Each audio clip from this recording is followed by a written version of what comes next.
আরিয়ান কণ্ঠে হতাশা নিয়ে নিজেই নিজেকে প্রশ্ন করছে। বাবা মা কেন প্রতিবারই আমার সাথে এমন করে? আমি কি এমন করেছি যে তারা আমাকে সহ্য করতে পারে না? মানছি যে তারা আমার জায়গায় মেয়ে সন্তান আশা করেছিল, কিন্তু আমি তো নিজের ইচ্ছায় দুনিয়াতে আসিনি, আল্লাহ আমাকে পাঠিয়েছে। তাহলে কেন তারা আমাকে অবহেলা করে? কেন আমাকে তাদের থেকে দূরে সরিয়ে রাখে? আরিয়ানের চোখ ভিজে আসে। সে চোখ মুছে নেয়, তারপর ঘুমিয়ে যায়। সবাই তখন ঘুমাচ্ছে। তাহলে চলুন পরিচয় পর্বটা সেরে নিই। আমি হচ্ছি, এক সেকেন্ড, আপনারা তো আর আমার পরিচয় জানতে চাননি। আমার পরিচয় তো সবাই জানেন। সরি সরি, আমাদের আজকের নায়ক হচ্ছে আরিয়ান চৌধুরী। চৌধুরী পরিবারের ছোট ছেলে, এবার অনার্স প্রথম বর্ষে পড়ছে। তার বাবা শহরের একজন নামী ব্যবসায়ী। আরিয়ানরা দুই ভাই এক বোন। ভাই বোন দুজনেই আরিয়ানের বড়।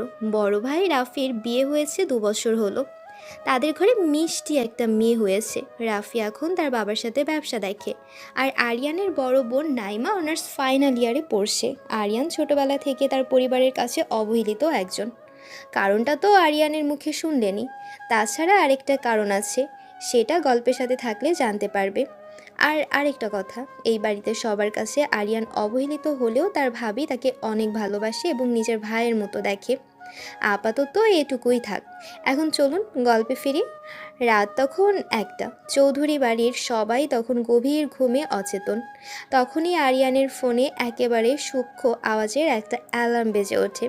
আরিয়ান সঙ্গে সঙ্গে অ্যালার্ম বন্ধ করে উঠে বসে। তার চোখের ঘুম যেন একটা অ্যালার্মে উধাও হয়ে গেছে। আরিয়ান উঠে দাঁড়ায়, তারপর তার ড্রেস চেঞ্জ করে একটা কালো জ্যাকেট, কালো প্যান্ট, কালো শু, কালো মাস্ক, কালো চশমা পরে নেয়। এখন তার একটা পরিবারের অবহেলিত সে বোকা ও খ্যাত আরিয়ান নয়। এখন এটা হচ্ছে শহরের বা দেশের জন্য কর্মরত একজন উচ্চ পদস্থ কর্মকর্তা, যার আন্ডারে একটা দেশের সকল বাহিনী মাথা নত করতে হবে, যে একাই একটা দেশ পরিচালনা করার মতো ক্ষমতা রাখে।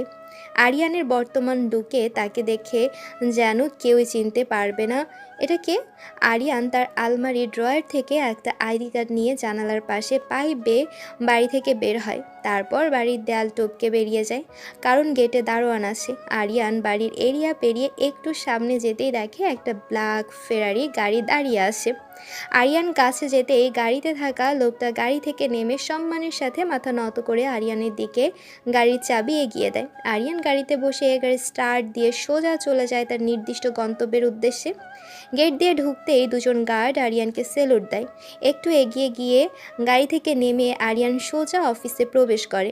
এটা কোনো সাধারণ অফিস নয়, এটা হচ্ছে সিআই এর স্টেশন। আপনাদের বোঝার জন্য বলে দিই, কোনো নির্দিষ্ট দেশে সিআই এর যে অফিস থাকে তাকে সাধারণত স্টেশন বলা হয়। এখানে সপ্তাহে 7 দিন 24 ঘন্টায় কাজ করা হয়, কিন্তু স্টেশন চিফ সব সময় থাকেন না।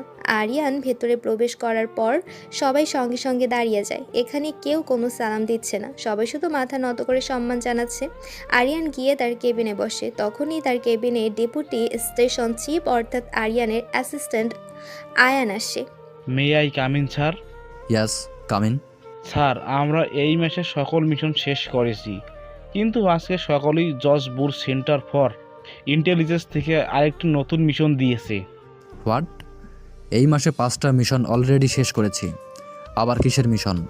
Sir, this is the file. Ayaan তখন ফাইলটা আরিয়ানের দিকে এগিয়ে দেয়। আরিয়ান ফাইলটা দেখে রেগে যায়। How can this be finish within this month? এটা কিছুতেই এই মাসের মধ্যে শেষ করা যাবে না। স্যার প্লিজ কুল ডাউন, আমার তো কোনো দোষ নেই এখানে। আপনি ঠিক বলছেন, কিন্তু আমি। বললাম না, এটা কিছুতেই এই মাসের মধ্যে শেষ করা যাবে না। স্যার, আমার মনে হয় আমাদের হেড অফিসে কথা বলা দরকার। হ্যাঁ, আমিও সেটাই ভাবছি। ঠিক আছে, now you can go. Ayaan মাথা নত করে সম্মান জানিয়ে চলে যায়। আরিয়ান তখনই তার চেইন অফ কমান্ড অনুসরণ করে। তারপর কিছুক্ষণ পরে Aryan George Bush centre for ইন্টেলিজেন্সের হেডের সাথে যোগাযোগ করে। Hello sir, good afternoon, and how are you? এখানে গুড আফটারনুন বলা হয়েছে কারণ হেড অফিসাররা যে দেশে থাকে সেখানে এখন বিকেল। Yes, good afternoon. About you?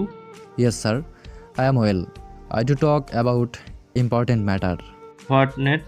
Sir, I have already completed 5 missions on this month. But today at morning, I got another mission from head office. Big from another mission. And I want to say I can't complete this mission with this month. Okay, since you can do it, probably is MB of a text. I will give you until fight is you of next month. Thank you very much, sir. I hope to finish the work within the stipulated time. Aryan call কেটে দেয়। আপনারা যারা তাদের কথাগুলো ঠিক করে বুঝতে পারেননি তারা শুনুন। আরিয়ান হেড অফিসারকে জানিয়েছিল যে সে এই মাসে 5টা মিশন শেষ করেছে, কিন্তু তারপরেও আজকে সকালে হেড অফিস থেকে তাকে আরেকটা মিশন দেওয়া হয়, যেটা অন্য মিশনগুলোর চেয়ে বড়, আর সেটা আরিয়ান এই মাসের মধ্যে শেষ করতে পারবে না। হেড অফিসার তখন নিলয়কে পরের মাসের প্রথম সপ্তাহ পর্যন্ত সময় দেয়। নিলয় ধন্যবাদ জানিয়ে কল কেটে দেয়। নিলয় তখন পুরো ফাইলের সকল কাজকে 3 ভাগ করে নেয়, তারপর শিডিউল রেডি করে আয়ানকে ডাক দেয়। Look at this. এখানে এই প্রথম অংশটি সাইবার টিমকে দেবে। তারা 4 দিনের মধ্যে কাজটা শেষ করবে। তারপর দ্বিতীয় ভাগে তোমরা সাইবার টিমের কাজগুলো নিয়ে রিসার্চ করে ফাইনাল কাজ রেডি করবে এবং যাবতীয় সব কিছু রেডি রাখবে। তারপর তৃতীয় ভাগ অর্থাৎ ফাইনাল কাজের দিনই মিশনটা হবে। আমি নিজেই মিশনটা পরিচালনা করব। ক্লিয়ার? জি sir. Okay, now I need to go. See you next time. Okay, আল্লাহ হাফেজ। বেরিয়ে পড়ে। তারপর আবার যেখান থেকে গাড়িতে উঠেছিল সেখানে এসে গাড়ি থামায়। সেই লোকটা সেখানেই ছিল। আরিয়ান তখন চাবি এগিয়ে দিল। লোকটা মাথা নত করে চাবি নেয়। তারপর সে আগের মতন সব কিছু করে আরিয়ান তার রুমে, তারপর সে তার ড্রেস চেঞ্জ করে ঘুমিয়ে পড়ে। আবার সেটা স্বপ্ন, সে অবহেলা, সে উপেক্ষা, এ যেন শেষ হবার নয়। আমার কি পরিবারে সত্যি কোনো স্থান আছে, নাকি আমি শুধু একটা অবাঞ্ছিত বোঝা? সকালে ঘুম ভাঙতে আরিয়ানের চোখে মুখে একরাশ গভীর ক্লান্তি। রাতের সিআইয়ের স্টেশন চিফ আরিয়ান, আর দিনের বেলা পরিবারের কাছে বোকা ও খ্যাত ছোট ছেলে আরিয়ান।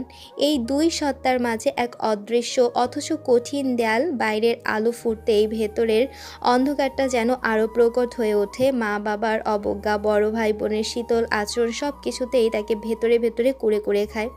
শুধুমাত্র তার ভাবি রীতা, তিনি একমাত্র মানুষ যিনি আরিয়ানকে মন থেকে ভালোবাসেন এবং নিজের ছোট ভাইয়ের মতো আগলে রাখেন। আরিয়ান বিছানা ছেড়ে উঠে আরিয়ান সামনে দাঁড়িয়ে নিজের প্রতিছবি দেখে।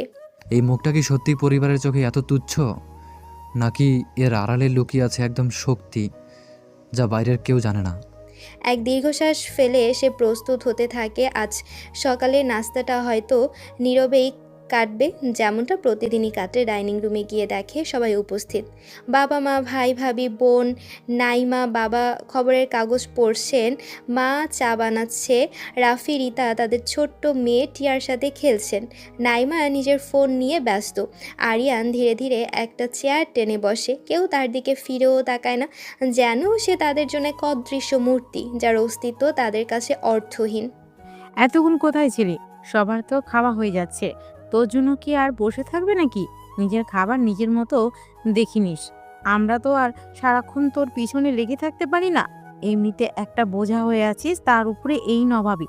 তোর পিছনে আর কত খরচ করব আমরা? মনে হচ্ছে একটা অনাথ নিয়ে এসেছি। ঘুম থেকে উঠতে একটু দেরি হয়ে গেল মা। এই ছেলেটাকে দিয়ে কিছু হবে না। একটা অকর্মা রেখে রাফি কত ভোরে উঠে বাবার সাথে ব্যবসায় লেগে পড়ে, আর তুই একটা অচল পয়সার মতো ঘরের কোণে পড়ে থাকিস।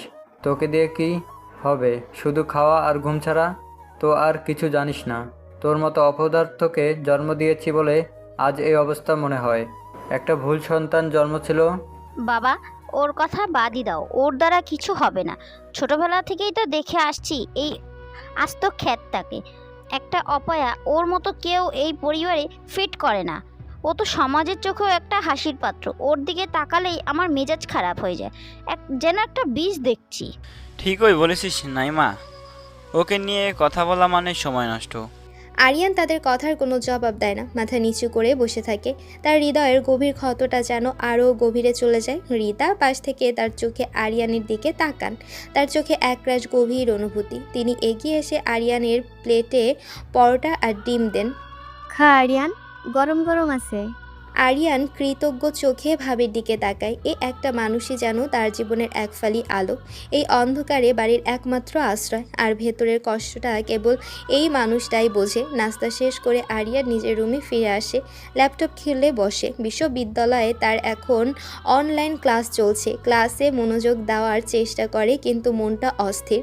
গত রাতের CIA এর নতুন মিশনটা তার মাথায় ঘুরছে। সাইবার টিমকে 4 দিনের মধ্যে প্রথম অংশ শেষ করতে হবে। এ চিন্তায় তাকে অস্থির করে তোলে। সে জানে মিশনের গুরুত্ব কতখানি। ঠিক তখনই ফোন বেজে ওঠে। আয়ান কল করেছে। Hello Ayaan. Sir good morning. Cyber team কাজ শুরু করে দিয়েছে। তারা জানিয়েছে প্রথম অংশটি 3 দিনের মধ্যে শেষ করতে পারবে। Wow, only 3 days. তাদের বলেও কাজটা যেন ত্রুটিমুক্ত হয়। আমি কোনো ভুল চাই না। Okay sir, I will handle all. Good. আমাকে প্রতি মুহূর্তে আপডেট দিও। অবশ্যই স্যার। ফোন রেখে আরিয়ান হাসে। এই তো তার নিজের পৃথিবী, যেখানে তার মেধা, তার ক্ষমতাকে সম্মান জানানো হয়। এখানে সে অবহেলিত নয়, বরং অপরিহার্য। এই উপলব্ধি তাকে এক নতুন শক্তি যোগায়।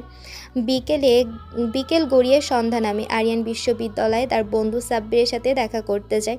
সাব্বির তার একমাত্র ঘনিষ্ঠ বন্ধু, যার সাথে সে নিজের সব কথা শেয়ার করতে পারে, যদিও CIA এর বিষয়গুলো সে গোপনে রাখে। কিরে আরিয়ান, আজ এত মনমরা কেন? বাড়িতে আবার কিছু হয়েছে নাকি? চেহারাটা দেখে মনে হচ্ছে পৃথিবীর সব বোঝা তোর ঘাড়ে। আর বলিস না, সেই একই ব্যাপার। মনে হয় এই বাড়িতে আমার কোনো মূল্য নেই। জন্ম নেওয়াটাই যেন আমার অপরাধ ছিল। ওরা তো সরাসরি বলে আমি একটা আবর্জনা, একটা কলঙ্ক। দূর বোকা, তুই এত ভালো একটা ছেলে, তোর কেন মূল্য থাকবে না? ওরা তোর কদর বুঝে না, একটাই সমস্যা। শোন, চল আজকে রাতে একটু ঘুরতে যাই, মন ভালো হয়ে যাবে। তোর মন ভালো করাটা জরুরি। আসলে আজ রাতে একটু ব্যস্ত আছি, অন্য একদিন চাই। কি বলিস? তোর আবার কিসের ব্যস্ততা রে বোকা? পড়াশোনা আর ঘুম ছাড়া তোর তো কোনো কাজ নাই। আর সারাদিন তো ঘরেই বসে থাকিস, নাকি কোনো মেয়ের পিছনে ঘুরছিস? হুম, তোকে আবার কে পাত্তা দিবে? তোকে দেখে তো মেয়েরা 100 হাত দূরে পালাবে। তোর মতন ছেলেকে কে দেখবে? আরিয়ান হাসে। সাব্বির জানে না তার বোকা বন্ধুটা রাতে অন্য এক জীবনের যোদ্ধা। সাব্বিরের কাছ থেকে বিদায় নিয়ে আরিয়ান বাড়ির দিকে রওনা দেয়। রাত তখন প্রায় 8টা। আরিয়ান ঘরে ফিরে দেখে সবাই ড্রয়িং রুমে বসে টিভি দেখছে আর গল্প করছে। আরিয়ানকে দেখে সবার মুখে কঠিন হয়ে যায়, যেন তার আগমন তাদের আনন্দকে মাটি করে দিয়েছে। এই যে নবাবের পুত্র এসেছেন, এতক্ষণ কোথায় ছিলি? সারাদিন তো ঘরেই পড়ে থাকিস, আর যখন বেরোবে তখন রাত করে ফিরবি। কার পিছনে ঘুরছিলি এতক্ষণ? নিশ্চয়ই কোনো আজে বাজে ছেলের সাথে মিশেছিস, আর আমাদের মান সম্মান কিছু রাখবি না। ওর কাছে কিছু জানতে চাইও না। ও তো একটা ভবঘরে একটা বেহায়া, কোনোদিন নিজের পায়ে দাঁড়াতে পারবে না। আমাদের মান সম্মান সব ধুলোয় মিশিয়ে দেবে। একে ঘরে রেখে আমরা আর কত অপমান হব। বাবা মা, তোমরা ওকে নিয়ে এত চিন্তা করছো কেন? ওকে তো এমনি একটা আগাছা পদার্থ, একটা অসভ্য। ওর দিকে তাকালেই আমার মেজাজ খারাপ হয়ে যায়। মনে হয় এক মুহূর্ত একে বাড়ি থেকে বের করে দিই। ঠিকই বলেছিস নাইমা, ওকে নিয়ে কথা বলা মানে সময় নষ্ট। এর থেকে তো পথের কুকুরও ভালো। আরিয়ান তাদের কথার কোনো জবাব দেয় না। তার চোখ দিয়ে অনর্গল জল গড়িয়ে পড়তে শুরু করে, কিন্তু সে মাথা নিচু করে রাখে যাতে কেউ দেখতে না পায়। তার হৃদয়ের গভীর ক্ষতটা যেন আরও গভীরে চলে যায়। সে নীরবে নিজের ঘরের দিকে চলে যায়। তার এই কষ্ট, এই যন্ত্রণা, এই বাড়িতে তার কান্নার কোনো মূল্য নেই। রাত গভীর হয়। চৌধুরী বাড়ির সবাই ঘুমিয়ে পড়ে। রাত 1টা বাজতেই সেই সূক্ষ্ম অ্যালার্ম। আরিয়ান ধরফর করে ওঠে। তার চোখে সেই চেনা ধারালো দৃষ্টি। কালো জ্যাকেট, প্যান্ট, জুতো, মাস্ক, চশমার আরিয়ান আবার রূপান্তরিত হয় CIA এর স্টেশন চিফ। সে চুপি স্বরে ঘর থেকে বেরিয়ে যায়। আগের মতোই পাইপ দিয়ে নেমে আসে। ব্ল্যাক ফেরারি অপেক্ষায় থাকে। গাড়ি চালিয়ে CIA স্টেশনের দিকেই এগিয়ে চলল গার্ডরা। সেলুট জানায়। অফিসের ভেতরে প্রবেশ করতে সবাই মাথা নত করে সম্মান জানায়। আরিয়ান তার কেবিনে বসে আয়ান ভেতরে আসে। স্যার, সাইবার টিমের কাজ প্রায় শেষের পথে, আর মাত্র কয়েক ঘন্টা। এক্সিলেন্ট। আর আমাদের দ্বিতীয় ধাপের প্রস্তুতি কেমন চলছে? সব কিছু প্রস্তুত তো? জি স্যার, আমরা সাইবার টিমের সাথে কাজ শেষ হওয়ার সাথে সাথে রিচার্জ শুরু করে দিব। সব ডাটা এবং সরঞ্জাম প্রস্তুত রাখা হয়েছে। গুড। এবার আসা যাক ফাইনাল মিশনে। এই মিশনটি অন্তত সংবেদনশীলের সাথে দেশের নিরাপত্তা জড়িত। আমি চাই না কোনো রকম ত্রুটি হোক। মিশনটা পরিচালনা করার জন্য আমি আরও কিছু গুরুত্বপূর্ণ তথ্য সংগ্রহ করতে চাই। আমার মনে হয় কিছু গভীরে গিয়ে দেখতে হবে। স্যার, আপনি কি ব্যক্তিগতভাবে কিছু জায়গা ভিজিট করতে চান? হ্যাঁ, হতে পারে। আপনি কিছু জায়গা চিহ্নিত করে রাখুন। তবে গোপনীয়তা বজায় রাখো। এই মিশনের কথা যেন কেউ জানতে না পারে। জি স্যার, আমি এক্ষুনি সব ব্যবস্থা করছি। আয়ান চলে যায়। আরিয়ান চেয়ারে হেলান দিয়ে চোখ বন্ধ করে তার মনে পড়ে তার পরিবারের কথা। তাদের কাছে সে আজও অবহেলিত, বোকা ও খ্যাত। তাদের কাছে তার অস্তিত্বই যেন বোঝা, একটা অনাকাঙ্ক্ষিত বিপদ, একটা কলঙ্ক। আর এই বাইরের জগতে সে একজন ক্ষমতাধর কর্মকর্তা, যার একটা সিদ্ধান্তে একটা দেশের ভবিষ্যৎ নির্ভর করে।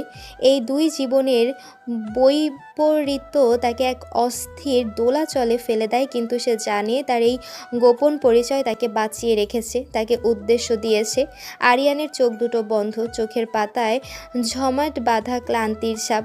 এক মুহূর্তের জন্য যেন তার ভেতরের দুই সত্তা মুখোমুখি দাঁড়ায়।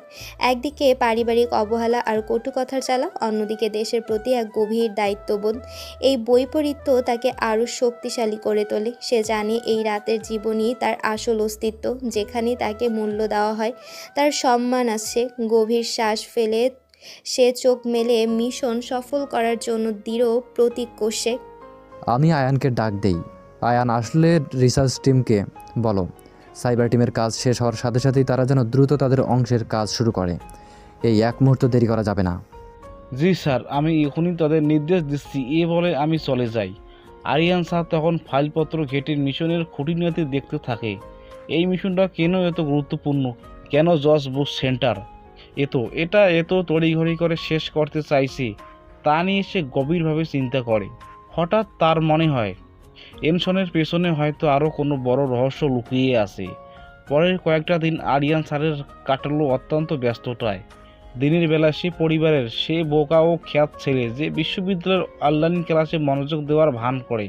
রাতের বেলা সে দেশের অন্যতম ক্ষমতাধর সিআই স্টেশন চিফ, যার নির্দেশে শত শত এজেন্ট কাজ করে।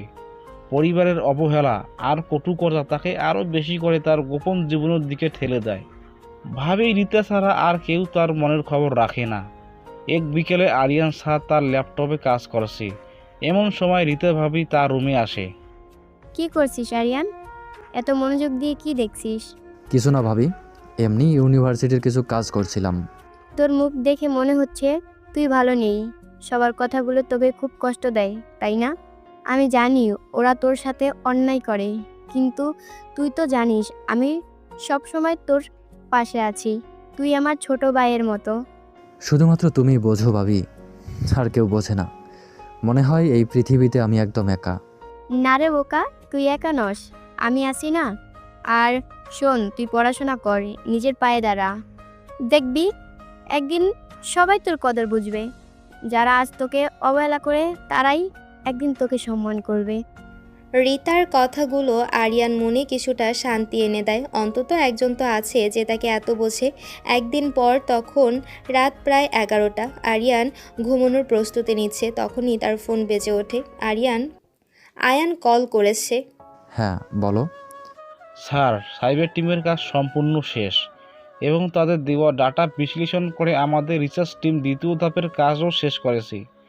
ফাইনাল মিশনের জন্য সব তথ্য প্রস্তুত স্যার। আপনি যখন চাইবেন আমরা শুরু করতে প্রস্তুত। Wow, great news. সব কিছু দুবার করে পরীক্ষা করে নাও, কোনো ত্রুটি যেন না থাকে। কাল সকালে আমাকে সব কিছু বুঝিয়ে দেবে। আগামীকালই ফাইনাল মিশন পরিচালনা করতে হবে। জি স্যার, সব কিছু প্রস্তুত থাকবে। ফোন রেখে আরিয়ান কিছুক্ষণ চুপ করে বসে থাকে। আগামীকাল ফাইনাল মিশন। এই মিশনটাই তার ক্ষমতার আসল পরীক্ষা। সে জানে মিশনের সাফল্যের উপর তার ভবিষ্যৎ অনেকাংশে নির্ভর করছে। পরের দিন সকালে অন্যান্য দিনের মতোই ডাইনিং টেবিলের দৃশ্য। আরিয়ান চুপচাপ বসে আছে। বাবা, মা, রাফি, নাইমার কটু কথা আজও তার কানে প্রবেশ করে, কিন্তু আজ আরিয়ান সেগুলো কানে তোলে না। তার মন সম্পূর্ণরূপে আগামীকালের মিশনের দিকে নিবদ্ধ। নাস্তা শেষ করে সে নিজের রুমে চলে যায়। অনলাইন ক্লাসে যুক্ত হয় ঠিকই, কিন্তু তার মনোযোগ সম্পূর্ণরূপে ফাইলপত্রের দিকে। দুপুরের দিকে আয়ান একটা এনক্রিপ্টেড ভিডিও কল করে। স্যার, সব কিছু প্রস্তুত। আমি আপনার জন্য অফিসে একটি সুরক্ষিত রুমের অপেক্ষা করছি। ঠিক আছে, আমি আসছি। সাব্বিরের সাথে দেখা করার অজুহাতে বাড়ি থেকে বের হয়। সাব্বিরকে ফোন করে বলে যে সে আজ ব্যস্ত, অন্য একদিন দেখা করবে। দ্রুত সে তার গোপন গাড়িতে চড়ে CIS স্টেশনের দিকে রওনা দেয়। স্টেশনে পৌঁছে আরিয়ান সরাসরি সুরক্ষিত রুমে যায়। সেখানে আয়ান এবং রিসার্চ টিমের প্রধান অপেক্ষা করছে। স্যার আসুন, আমরা সব কিছু বুঝিয়ে দিচ্ছি। রিসার্চ টিমের প্রধান আরিয়ানকে একটা বিস্তারিত ব্রিফিং দেয়। মিশনের লক্ষ্য, সম্ভাব্য ঝুঁকি, প্রয়োজনীয় সরঞ্জাম এবং বিকল্প পরিকল্পনা সব কিছু পুঙ্খানুপুঙ্খভাবে ব্যাখ্যা করা হয়। আরিয়ান মন দিয়ে সব শোনে, প্রয়োজনে প্রশ্ন করে এবং নিজেরই কিছু মতামত দেয়। এই মিশনটা অত্যন্ত ঝুঁকিপূর্ণ, প্রতিটা পদক্ষেপ সতর্ক থাকতে হবে। আমি চাই না আমার টিমের কোনো সদস্যের জীবন বিপন্ন হোক। সুরক্ষার দিকটা যেন সর্বোচ্চ অগ্রাধিকার পায়। জি স্যার, আমরা সব ব্যবস্থা নিয়েছি। মিশনের প্রতিটি পদক্ষেপ অত্যন্ত সুরক্ষিত এবং পরিকল্পনা অনুযায়ী সম্পন্ন হবে। আয়ান, তুমি আমার সাথে থাকবে, আর বাকি টিমকে প্রস্তুত থাকতে বলো। আগামীকাল রাতে একটা মিশন শুরু হবে। জি স্যার। মিশনের রাত। চৌধুরী বাড়ির সবাই গভীর ঘুমে আচ্ছন্ন। ঘড়ির কাঁটা রাত 1টা ছুতে আরিয়ানের সেই পরিচিত অ্যালার্ম বেজে ওঠে। সে দ্রুত উঠে পোশাক পরিবর্তন করে। আজ তার পোশাকে কিছুটা ভিন্নতা আছে।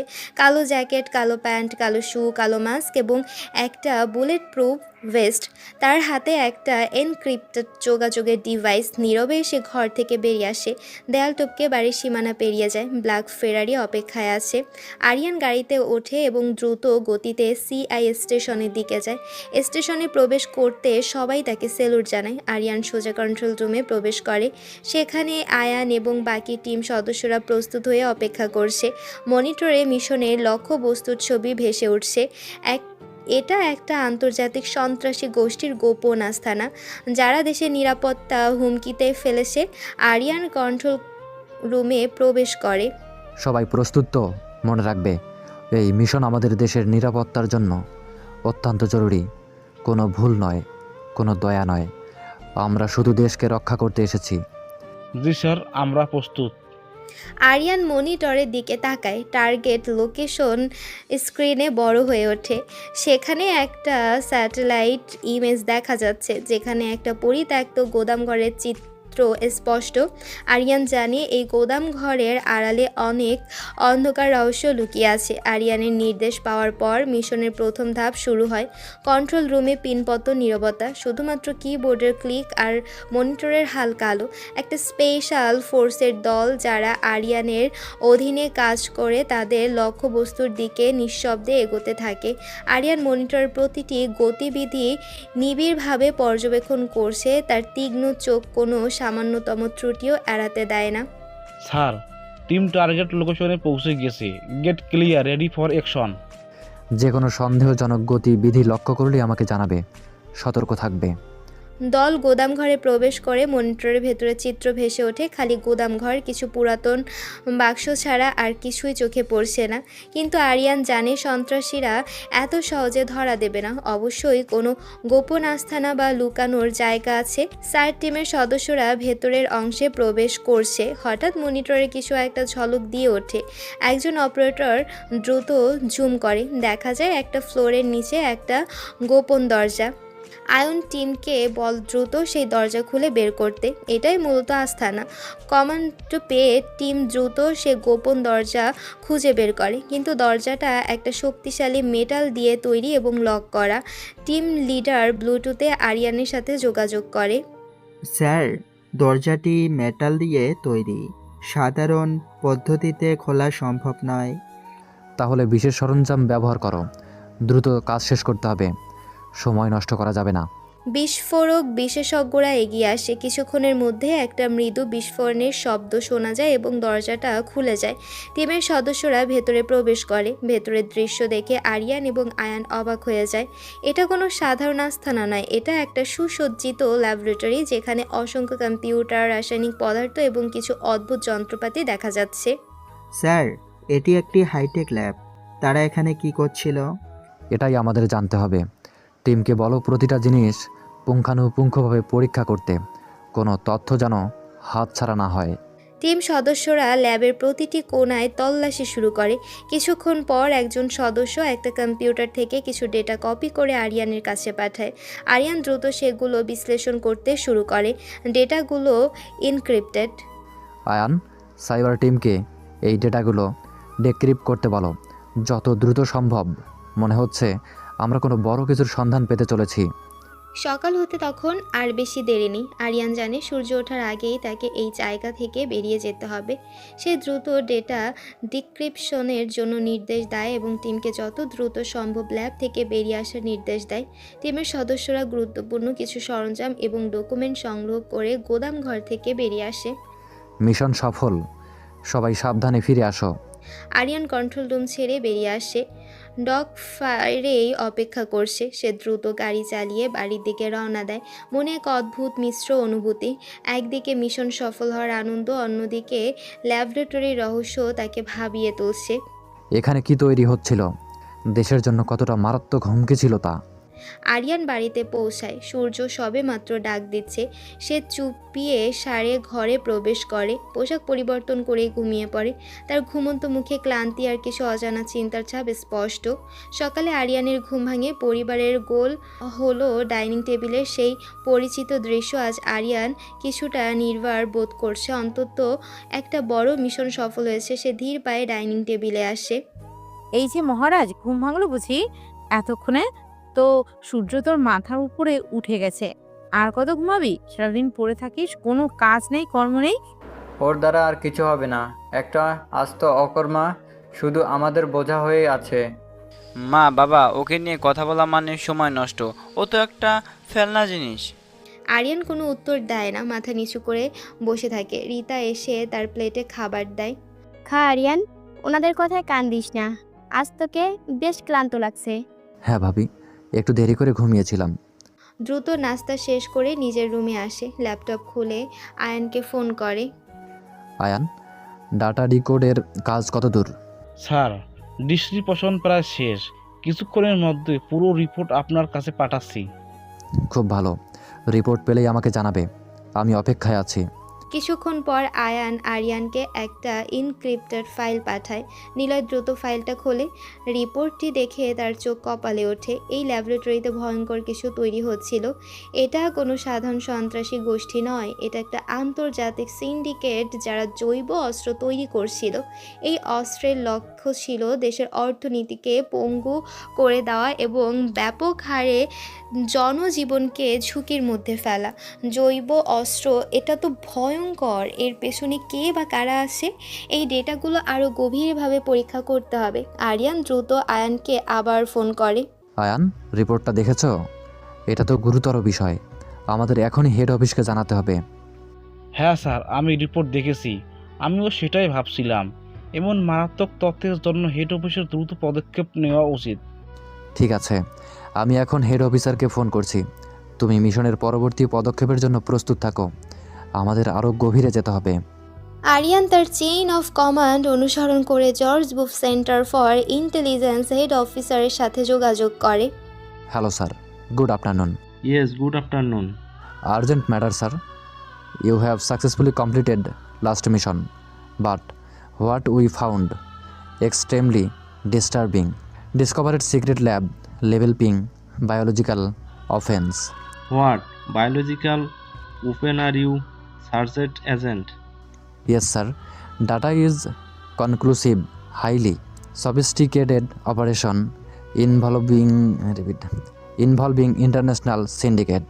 We have managed retrieve critical data and it on large scale tack into crippling nation this. Yes, here more seriously, you intercepted Agent Ahmed since everything you had done brilliant job in uncovering this. I immediately dispatched a high level team you station analyzation. Date further you lobby in sense of leading of follow up. Investigation you probability is to identify mastermind behind this operation. You revenge understand. Understand, sir. I will ensure everything handled thought most urgency. Excellent. I lobby constant contact not lets information. Anyone outside your immediate trusted circle. Nation security depends on. Aryan call কেটে দেয়, তার মুখমণ্ডল গভীর হয়ে ওঠে। আপনারা অনেকে হয়তো ঠিক বুঝতে পারছেন না, আপনাদের বুঝিয়ে দেই চলুন। আরিয়ান হেড অফিসারকে ফোন করে জানায় তারা একটা গোপন জৈব অস্ত্রের ল্যাব খুঁজে পেয়েছে, যা একটা আন্তর্জাতিক সিন্ডিকেট পরিচালনা করছিল। হেড অফিসার চিহ্নিত হয়ে আরিয়ানকে এই তদন্তের নেতৃত্ব দিতে বলেন এবং গোপনীয়তা বজায় রাখেননি নির্দেশ দেয়। দেশের নিরাপত্তা এখন আরিয়ানের হাতে। এবার গল্পে ফিরি। এই মিশনটা এখন আরও জটিল হয়ে গেছে। শুধু একটা সন্ত্রাসী গোষ্ঠী নয়, এটা একটা আন্তর্জাতিক সিন্ডিকেট যারা দেশের নিরাপত্তার জন্য এক বিরাট হুমকি। এই মিশনের সাথে তার নিজের জীবনও জড়িয়ে আছে, আর ব্যক্তিগত জীবনের অবহেলা এবং এই গোপন পেশার বিশাল দায়িত্বের মধ্যে এক নতুন সংঘাত শুরু হয়েছে। সে কি পারবে বিশাল হুমকির মোকাবেলা করে দেশের নিরাপত্তা নিশ্চিত করতে? আর এই মিশনের পেছনে কি এমন কিছু আছে যা আরিয়ানের নিজের জীবনকে আরও গভীরে টেনে নেবে? আরিয়ানের সামনে এখন কি চ্যালেঞ্জ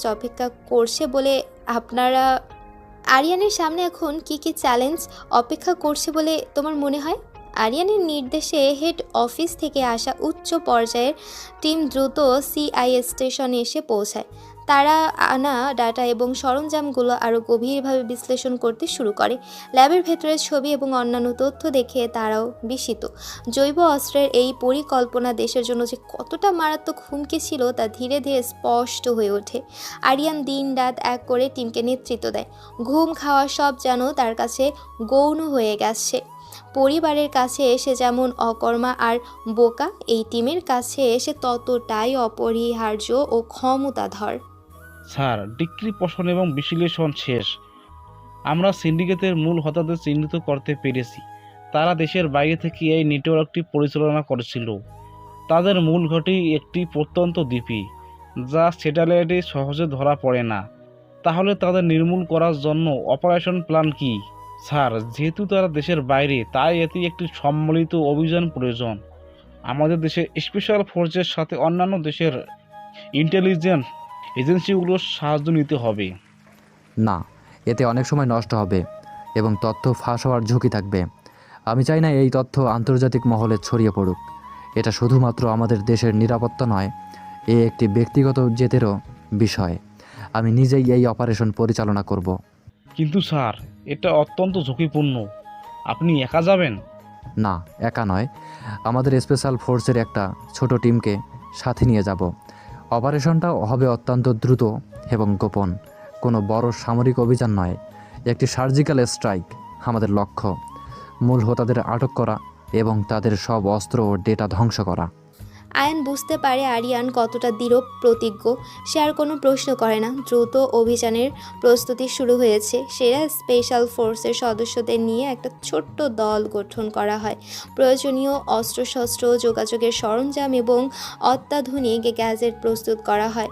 অভিযানের রাত তখন 2টা। চৌধুরী বাড়ি গভীর ঘুমে আচ্ছন্ন। আরিয়ান চুপি সারে বেরিয়ে আসে। আজকের রাত তার জীবনের অন্যতম গুরুত্বপূর্ণ রাত। সে জানে এই অভিযানের সফলতায় দেশের নিরাপত্তা নিশ্চিত করবে। ব্ল্যাক ফেরারি অপেক্ষা করছে। আরিয়ান দ্রুত ড্রাইভিং সিটে বসে, তার চোখে দৃঢ়তা।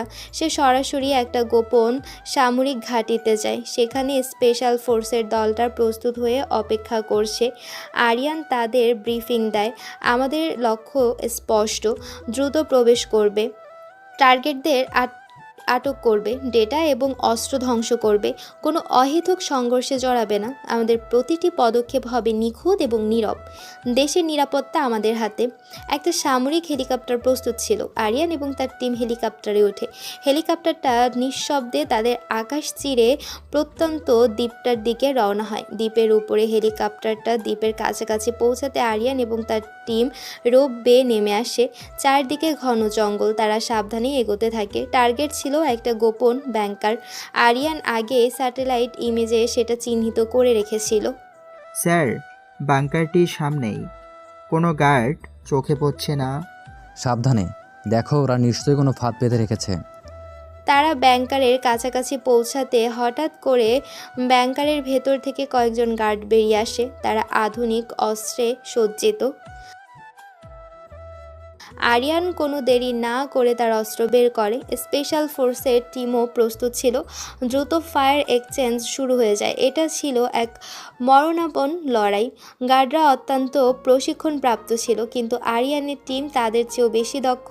আরিয়ান অত্যন্ত ক্ষিপ্রতার সাথে লড়াই করে। সেই শুধু একজন স্টেশন চিফ নয়, একজন অত্যন্ত দক্ষ যোদ্ধা। তারা প্রতিটি শর্টে ছিল নির্ভুল। কিছুক্ষণের মধ্যে সব গার্ডকে নিষ্ক্রিয় করা হয়। টিম বাংকারে প্রবেশ করো, আমি ভিতরে যাচ্ছি। আরিয়ান এবং তার টিম ব্যাংকারের গোপন প্রবেশ পথ খুঁজে বের করে। ভেতরে প্রবেশ করতেই তারা দেখতে পায় একটা বিশাল কন্ট্রোল রুম। কয়েকজন লোক কম্পিউটার নিয়ে ব্যস্ত। তারাই এই সিন্ডিকেটের মূল হোতা। হাত উপরে তোলো, তোমরা সবাই ঘেরাও। হোতারা অবাক হয়ে যায়। তারা ভাবতেও পারেনি এভাবে তাদের গোপন আস্তানায় কেউ পৌঁছাতে পারবে। একজন হোতা দ্রুত একটা বোতাম টিপে কিছু ডেটা মুছে ফেলার চেষ্টা করে। আটক করে তাদের। ডেটা যেন মুছে না যায়। টিমের সদস্যরা দ্রুত হোতাদের আটক করে। আরিয়ান নিজেও একটা কম্পিউটার থেকে শেষ মুহূর্তে ডেটাগুলো উদ্ধার করে। তারপর সে একটা বিশেষ ডিভাইস ব্যবহার করে ল্যাবের সমস্ত ডেটা এবং জৈব অস্ত্রের উপাদান ধ্বংস করে দেয়। ব্যাংকার থেকে ধোঁয়া বের হতে থাকে। Mission successful first. আমরা তাদের আটক করেছি এবং তাদের পরিকল্পনা ধ্বংস করেছি। দ্রুত এখান থেকে বেরিয়ে এসো। আরিয়ান এবং তার টিম আটককৃত হোতাদের নিয়ে দ্রুত ব্যাংকার থেকে বেরিয়ে আসে। হেলিকপ্টার অপেক্ষা করছিল। তারা হেলিকপ্টারে উঠে এবং দ্রুত সেখান থেকে প্রস্থান করে। CI station. আরিয়ান এবং তার টিম স্টেশনে ফিরে আসে। আটককৃত হোতাদের দ্রুত জিজ্ঞাসাবাদের জন্য নিয়ে যাওয়া হয়। আরিয়ানের মুখে ক্লান্তির ছাপ থাকলেও চোখের সফলতার খুশি। দেশের জন্য সে একটা বিরাট বিপদ থেকে রক্ষা করেছে। স্যার, আপনি সফল। এটা একটা ঐতিহাসিক মিশন। হ্যাঁ আয়ান, কিন্তু এখনও অনেক কাজ বাকি। এই সিন্ডিকেটের বাকি নেটওয়ার্ক খুঁজে বের করতে হবে। আরিয়ান তার কেবিনে প্রবেশ করে চেয়ারে হেলান দিয়ে চোখ বন্ধ করে তার মনে পড়ে পরিবারের কথা। আজ সকালে হয়তো তারা তাকে আবারও অকর্মা বলবে, কিন্তু তারা জানে না তাদের অবহেলিত ছেলেটি আজ দেশকে এক ভয়াবহ বিপদ থেকে বাঁচিয়েছে। এই গোপন জীবনে তার আসল পরিচয়, তার আসল শক্তি। সকাল হতে আর বেশি দেরি নেই। আরিয়ান জানে তাকে আবার সে বোকা ও খ্যাত আরিয়ান সেজে পরিবারের সামনে যেতে হবে। কিন্তু আজ তার মনে এক নতুন দৃঢ়তা। সে প্রমাণ করেছে সে শুধু একজন বোকা নয়, সে একজন হিরো, একজন রিয়েল হিরো, যার মেধা আর সাহস দেশকে রক্ষা করতে পারে। এই মিশনের পর আরিয়ানের জীবন কি আরও পরিবর্তন হবে? তার গোপন পরিচয় কি কখনো প্রকাশ পাবে? ভোর হয়ে আসছে। আরিয়ান বিধ্বস্ত শরীরে চৌধুরী বাড়ির ড্রয়িং রুমে প্রবেশ করে। মুখে ক্লান্তির ছাপ স্পষ্ট, চোখের রাত জাগা রুক্তি। সে কোনো মতে নিজের রুমে পৌঁছানোর আগেই মা বাবার তীক্ষ্ণ কণ্ঠস্বর তার কানে আসে। তারা ড্রয়িং রুমেই বসা, যেন আরিয়ানের জন্য অপেক্ষা করছিল। কোথায় ছিলি এত রাত পর্যন্ত? আবার কোন আজে বাজে কাজ করছিলি? আমরা তোকে নিয়ে আর পারি না। আমাদের মান সম্মান সব ধুলোয় মিশিয়ে দিলি। আর কত? মরে যাওয়া ভালো ছিল এর থেকে। সারাদিন ঘরে পড়ে থাকিস, আর যখন বেরোবি তখন রাত করে ফিরবি। একটা অকর্ম, একটা অপদার্থ। তোকে জন্ম দিয়ে আমরা শুধু কষ্টই পেলাম। কি একটা অভিশাপ আমাদের জীবনে। তুই একটা কালো দাগ। বাবা মা, তোমরা ওকে নিয়ে এত চিন্তা করছো কেন বলো তো? ও তো একটা জঞ্জাল। ওর মতো অবয়াকে কে যে এই বাড়িতে রেখেছে? ঠিকই বলেছিস নাইমা। ওর থেকে পথের কুকুরও ভালো, অন্তত উপকার আসে। কথাগুলো আরিয়ানের বুকে গিয়ে বেঁধে। দেশের জন্য এত বড় একটা কাজ করে এসেও তাকে শুনতে হচ্ছে নির্মম কথাগুলো। তার চোখে পানি চলে আসে। সে আর এক মুহূর্ত সেখানে দাঁড়াতে পারে না। মাথা নিচু করে দ্রুত নিজে এই রুমে চলে যায়। তার পায়ের শব্দে চাপা পড়ে তার ভেতরের কান্না। রুমে ঢুকে আরিয়ান সরাসরি ওয়াশরুমে চলে যায়। দরজা বন্ধ করে আয়নার সামনে দাঁড়ায়। তার ভেতরের কষ্টটা যেন বাঁধ ভাঙা জলের মতো বেরিয়ে আসতে চায়। আরিয়ান নিজের প্রতিচ্ছবির দিকে তাকায়। অস্পষ্টভাবে বিড়বিড় করে বলে, কেন কেন তোমরা আমার সাথে এমন করো? আমি তো নিজের ইচ্ছে দুনিয়ায় আসিনি। তোমরা মেয়ে সন্তান চেয়েছিলে, তার জন্য কি আমি দায়ী? আমি তো কোনো অপরাধ করিনি। শুধু তোমাদের অবহেলা পেয়ে বড় হয়েছি। প্রতি মুহূর্তে তোমাদের ঘৃণার শিকার হয়েছি। আরিয়ানের চোখ দিয়ে অনর্গল জল গড়িয়ে পড়ছে। সে তার হাত দিয়ে মুখ ঢাকে। তোমরা আমাকে অকর্মা বলো, অপদার্থ বলো, কিন্তু তোমরা জানো না আমি কে। তোমরা জানো না গতকাল রাতে আমি কি করেছি। দেশের জন্য, তোমাদের সুরক্ষার জন্য আমি নিজের জীবন বাজি রেখেছিলাম। যে দেশকে তোমরা ঘৃণা করো, যে দেশকে তোমরা সম্মান করো না, সেই দেশের জন্য আমি লড়াই করেছি। আর তোমরা আমাকে অভিশাপ বলো, কালো দাগ বলো। দেয়ালে হেলান দিয়ে বসে পড়ে, কাঁদতে থাকে। আমার কি এই পরিবারের সত্যি কোনো স্থান নেই? আমি কি শুধু একটা বোঝা? যদি আমি না থাকতাম তাহলে কি তোমরা খুশি হতে? হয়তো তাই, হয়তো আমি না থাকলে তোমরা শান্তিতে থাকতে। তার গলা রুদ্ধ হয়ে আসা, তার ভেতরে চাপা কষ্টগুলো যেন বাঁধ ভেঙে বেরিয়ে আসছে। যে মানুষটা দেশের জন্য এত বড় ঝুঁকি নিতে পারে, সে তার নিজের পরিবারের কাছে এত অসহায়। আরিয়ান কিছুক্ষণ সেখানে চুপচাপ বসে থাকে। তার ভেতরের কষ্টগুলো যেন তাকে শেষ করে দিতে চাইছে, কিন্তু সে জানে তাকে বাঁচতে হবে, কারণ তার কাঁধে আরও অনেক বড় দায়িত্ব। তার এই গোপন জীবনে তাকে শক্তি যোগায়। সে চোখ মুছে নিজেকে সংযত করার চেষ্টা করে। এই কাটা ভরা জীবন থেকে সে পালাতে পারবে না, তাকে এই বাস্তবতাকে মেনে নিতে হবে। বাইরে সে পরিবারের অবহেলিত ছেলে, আর ভেতরে সে দেশের এক অদম্য যোদ্ধা। আরিয়ানের এই মানসিক অবস্থা তার ভবিষ্যতের সিদ্ধান্তগুলোকে কী প্রভাব ফেলবে বলে আপনাদের মনে হয়? ওয়াশরুম থেকে বেরিয়ে আরিয়ান নিজেকে কিছুটা স্বাভাবিক করার চেষ্টা করে। আয়নার সামনে দাঁড়িয়ে গভীর শ্বাস নেয়। ভেতরে ক্ষতটা দগদগে থাকলেও বাইরের আবরণটা তাকে ধরে রাখতে হবে। এই মুহূর্তে তাকে নিজেকে শক্ত রাখতে হবে, কারণ দেশের জন্য তার আরও অনেক কিছু করার আছে। সে জানে পরিবারের কাছে তার কোনো মূল্য নেই, কিন্তু তার গোপন জগতে সে অপরিহার্য। নিজেকে কিছুটা শান্ত করে সে রুম থেকে বের হয়। দুপুর গড়িয়ে বিকেল হয়। ইউনিভার্সিটি থেকে একটা ইমেল আসে। আগামীকালের ক্লাসের শিডিউল পরিবর্তন হয়েছে এবং একটা নতুন সেমিনারের ঘোষণা দেওয়া হয়েছে। সেমিনারের বিষয়বস্তু দেখে আরিয়ান চোখ আটকে যায়। Cyber security in the modern world, challenge and solution. বিষয়বস্তুটা তার বর্তমান পেশার সঙ্গে সরাসরি সম্পর্কিত। আরিয়ান ভাবল সেমিনারে হয়তো নতুন কিছু শেখার সুযোগ হবে, অথবা এমন কিছু তথ্য মিলবে যা তার চলমান তদন্তের সহায়তা হতে পারে। সন্ধ্যায় আরিয়ান সাব্বিরের সাথে দেখা করতে চায়। সাব্বির আরিয়ানের মন খারাপ দেখে চিহ্নিত। কিরে আরিয়ান, আজকেও এত মনমরা? বাড়িতে আবারও কিছু হয়েছে নাকি? আর বলিস না, সেই একই ব্যাপার। মনে হয় আমার জন্মটাই ভুল ছিল। দূর বোকা, এত নেগেটিভ কথা বলিস না। শোন, কাল আমাদের ইউনিভার্সিটিতে একটা সেমিনার আছে সাইবার সিকিউরিটি নিয়ে। চল যাই। তোর তো আবার কম্পিউটার গ্যাজেট নিয়ে আগ্রহ আছে, কাজে দেবে। হ্যাঁ, আমিও দেখেছি, যাবও ভেবেছিলাম। চল তাহলে কাল একসাথে যাব। এই তো চাই, তোর মন ভালো করাটা জরুরি। পরদিন সকালে আরিয়ান আর সাব্বির ইউনিভার্সিটির অডিটোরিয়ামের দিকে রওনা হয়। অডিটোরিয়াম তখন লোকে লোকারণ্য। সাইবার সিকিউরিটির মতো গুরুত্বপূর্ণ বিষয় হওয়ায় অনেক শিক্ষার্থী এবং বাইরের বিশেষজ্ঞরা উপস্থিত হয়েছেন। আরিয়ান আর সাব্বির পেছনের দিকে একটা ফাঁকা জায়গায় বসে। সেমিনার শুরু হয়। বেশ কয়েকজন বক্তা তাদের বক্তব্য রাখেন। আরিয়ান মনোযোগ দিয়ে সব কিছু শোনে, কারণ তার পেশাগত জীবনের জন্য এটা অত্যন্ত গুরুত্বপূর্ণ। কিন্তু আরিয়ান নতুন কিছু শুনতে পায় না, সবই তার আগে থেকে অনেক জানা আছে। ঠিক তখনই একজন নতুন বক্তাকে মঞ্চে আসার জন্য আমন্ত্রণ জানানো হয়। তার নাম ঘোষণা হতে অডিটোরিয়ামে মৃত গুঞ্জন শুরু হয়।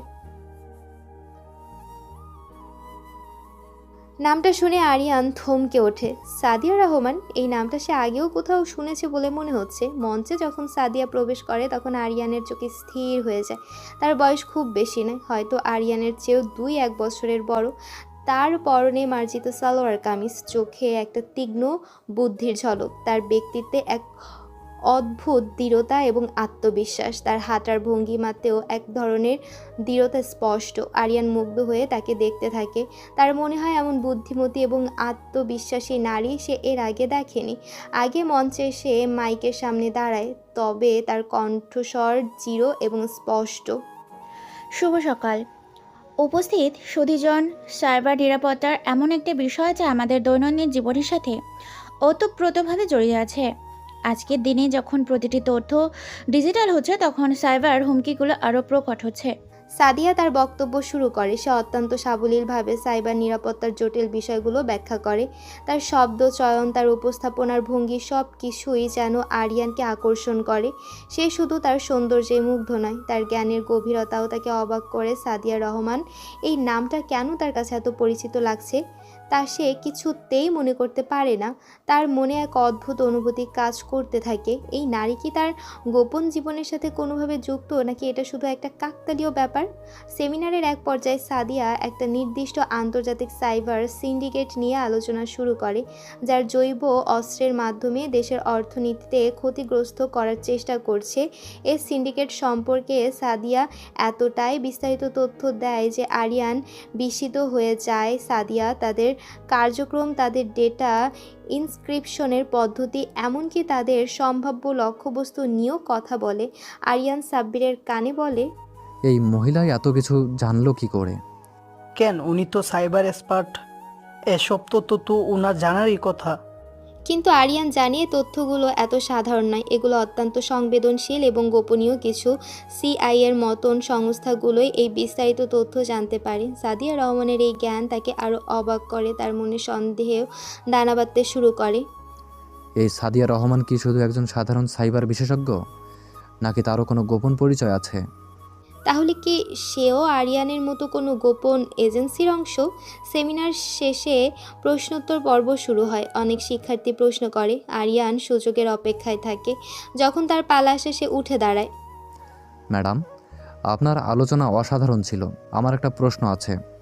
আপনি যে আন্তর্জাতিক সিন্ডিকেটের কথা বললেন, তাদের নেটওয়ার্ক কি আমাদের দেশের ভেতরে সক্রিয়? আগে আরিয়ানের দিকে তাকায়। তার চোখে এক পলকের জন্য যেন কিছু একটা ঝলক দিয়ে ওঠে। সে আরিয়ানের প্রশ্নের গভীরতা বুঝতে পারে। তোমার প্রশ্ন অত্যন্ত গুরুত্বপূর্ণ। হ্যাঁ, তাদের নেটওয়ার্ক অত্যন্ত বিস্তৃত, কিন্তু কিছু অংশ আমাদের দেশের ভেতরেও সক্রিয় এবং সেই অংশগুলো শনাক্ত করার জন্য আমাদের দেশের গোয়েন্দা সংস্থাগুলো কাজ করছে। সাদিয়ার উত্তর শুনে আরিয়ান কিছুটা নিশ্চিন্ত হয়। সাদিয়া তাকে কোনো সরাসরি উত্তর না দিলেও তার কথায় কিছু ইঙ্গিত ছিল। আরিয়ান বুঝতে পারে এই সাদিয়া রহমান হয়তো সত্যি কোনো গোয়েন্দা সংস্থায় কাজ করে। কিন্তু আরিয়ান ডাক হয়, কারণ এ বিষয় এমন খোলাখুলি বললে অনেকেই বুঝে ফেলবে যে সে হয়তো কোনো গোয়েন্দা গ্রুপের সদস্য। তার মনে এক অদ্ভুত শিহরণ জাগে। এতদিন সে এমন একজনকে খুঁজে পেল যে তার মতন একই জগতে বাস করে, একই রকম চ্যালেঞ্জের মুখোমুখি হয়। এই সাদিয়া রহমানের আগমন কি তার জীবনে নতুন কোনো মোড় আনবে?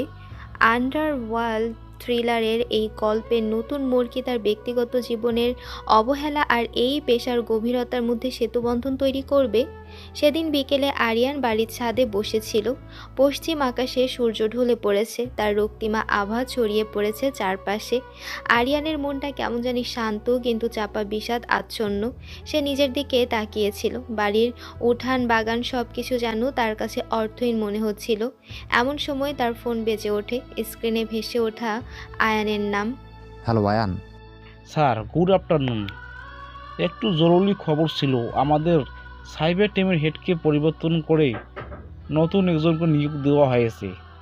নতুন একজন হঠাৎ করে? হ্যাঁ স্যার, হেড অফিস থেকে বলা হয়েছে আপনি যেন তাকে একবার যাচাই করে নেন। তার দক্ষতা এবং আনুগত্য পরীক্ষা করার প্রয়োজন। ঠিক আছে, আমি আসছি। ফোন রেখে আরিয়ান ছাদ থেকে নেমে আসে দ্রুত। বাড়ির সদর দরজার দিকে পা বাড়ায়। তার পরনে তখন সাধারণ ক্যাজুয়াল পোশাক, একটা টি শার্ট আর জিন্স। সে বাড়ির বাইরে যেতে মুখোমুখি হয় তার বাবা মা আর নাইমার। কোথায় চললি এই সন্ধ্যায়? সারাদিন তো ঘরেই পড়ে থাকিস, আর এখন আবার কোন শয়তানি করতে যাচ্ছিস? সারাদিন তো কোনো কাজ নেই, কর্ম নেই, শুধু বাইরে ঘোরাঘুরি। একটা অপদার্থ, আমাদের আর কত অপমান করবি তুই? কোথাও যাচ্ছে দেখো, নিশ্চয়ই কোনো বাজে মেয়ের পিছনে ঘুরতে। ওর দ্বারা তো ভালো কিছু হবে না। তোমরা ওকে এত কথা বলছো কেন? ওর হয়তো জরুরি কোনো কাজ আছে। যাও আরিয়ান, দেরি করো না। রিতার কথায় বাবা মা কিছুটা চুপ করে যান। আরিয়ান রিতার দিকে কৃতজ্ঞতার দৃষ্টিতে তাকিয়ে দ্রুত বাড়ি থেকে বেরিয়ে যায়। তার বুকে একরাশ কষ্ট, কিন্তু একই সাথে রিতার সামান্য সহানুভূতি তাকে কিছুটা স্বস্তি দেয়।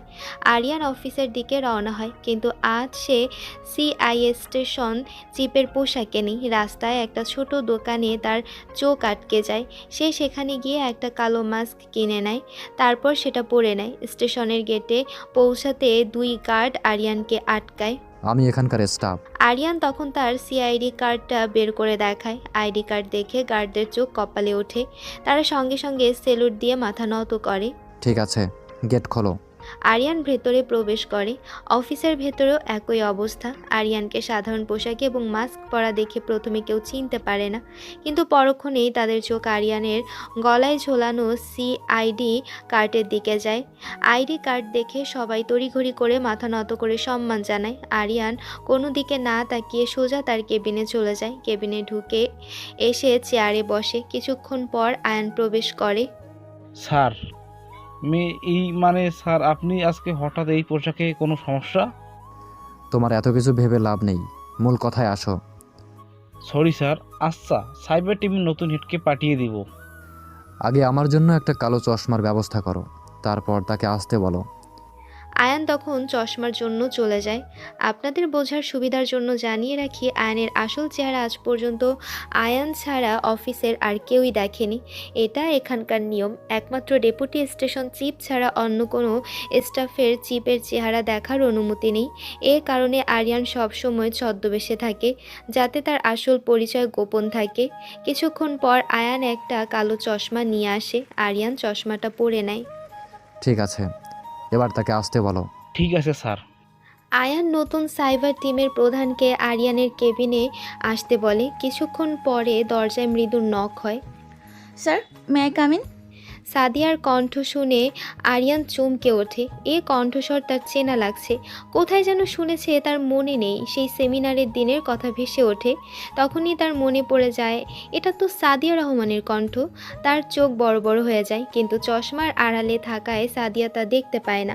সাদিয়া ভেতরে প্রবেশ করে, তারপর মাথা নত করে সম্মান জানায়। আরিয়ান তাকে বসতে অনুমতি দিলে সাদিয়া বলে, স্যার, আমি কখনো ধারণাও করতে পারিনি যে আমি আপনার সাথে দেখা করতে পারবো। আমি যখন দেশের বাইরে অন্য স্টেশনে ছিলাম, তখন থেকে বাংলাদেশের স্টেশন চিফের প্রশংসা শুনেছি। উনি নাকি একাই 100। আজকে আমি তার সামনে বসে আছি। স্যার, আমি আপনার অনেক বড় ফ্যান। তো স্টেশনে এসে ফিলিংসটা কেমন? জি স্যার, অনেক ভালো লাগছে। স্যার, আমি শুনলাম আপনার কি সবসময় রাত 1টার পর স্টেশনে আসেন। সেটার কারণ কি? আজকে যেমন দিনে এসেছেন, এরকম আসলেও তো পারেন। আপনার কিন্তু একজন স্টেশন চিফকে প্রশ্ন করার কোনো পারমিশন বা রাইট নেই। এগুলো আমার পার্সোনাল বিষয়। আমি যখন স্টেশনে আসি, এটা আমার ব্যাপার। Sorry sir, I am extremely sorry. আচ্ছা, এই বিষয়টা যদিও বাদ দেই, কিন্তু আজকে আপনার বাংলাদেশে স্টেশনের প্রথম জয়নিং দিন, আর আজকেই আপনার ব্যাপারে অভিযোগ চলে এসেছে। কি বলছেন স্যার? কিসের অভিযোগ? আমি তো কিছু করিনি। আপনি ভুলে যাবেন না যে আপনি একজন সিআই অফিসার। বাইরের মানুষ জানবে যে আপনি একজন সাইবার এক্সপার্ট। তারা এটা জানবে না যে আপনি একজন সিআইএ অফিসার। স্যার, আমি তো সব রুলস ফলো করি। আমার মনে হয় না আমি কোনো ভুল করেছি। আপনার সাহস দেখে আমি অবাক হচ্ছি। আপনার সাহস কী করে হয় একজন স্টেশন চিফের সামনে নিজেকে নির্দোষ বলে দাবি করার? সরি স্যার, আমি আবারও ক্ষমা চাচ্ছি। আসলে কেউ আমার ব্যাপারে ভুল বললে আমার রাগ উঠে যায়। ও রিয়েলি? আপনার মনে হয় আমি ভুল বলছি? স্যার, আমি কি করেছি সেটা বলুন প্লিজ। আপনি আজকে ঢাকা বিশ্ববিদ্যালয়ে গিয়েছিলেন একটি প্রোগ্রামে। আপনি যে কোনো প্রোগ্রামে যেতে পারেন, এতে কোনো সমস্যা নেই। কিন্তু আপনি প্রোগ্রামে গিয়ে কি বলবেন সেটা খেয়াল রাখতে। যেমন আজকে আপনি সেখানে বিষয়টা বললেন, সেটা অনেকেই জানে যে এই বিষয়টা সিআইএস সমাধান করেছে, আর এই সম্পর্কিত তথ্য শুধু সিআইএ মেম্বারদের কাছেই আছে। তো এখানে তো আপনি বলতে গেলে সবার সামনে প্রায় বলেই ফেললেন যে আপনি একজন সিআইএ মেম্বার। সাদিয়া এতক্ষণ সবটা শুনছিল। সে বুঝতে পারে যে ভুলটা তারই ছিল। অন্যদিকে সে অবাক হয় যে স্যার এটা জানলো কিভাবে, কিন্তু সে প্রশ্ন করে না, কারণ স্টেশন চিফকে প্রশ্ন করার রুলস নেই। আমি সত্যিই ভুল করেছি স্যার, আমি ক্ষমা চাচ্ছি। আচ্ছা, একটা ব্যাপার দেখুন তো, এখানে আসছেন যাবৎ কতবার সরি বলেছেন? সরি থেকে কি সব সমাধান হয়েছে? সাদিয়া এখন চুপ করে আছে, কারণ তার কাছে এখন বলার মতো কোনো ভাষা নেই। এখন চুপ করে আছেন কেন?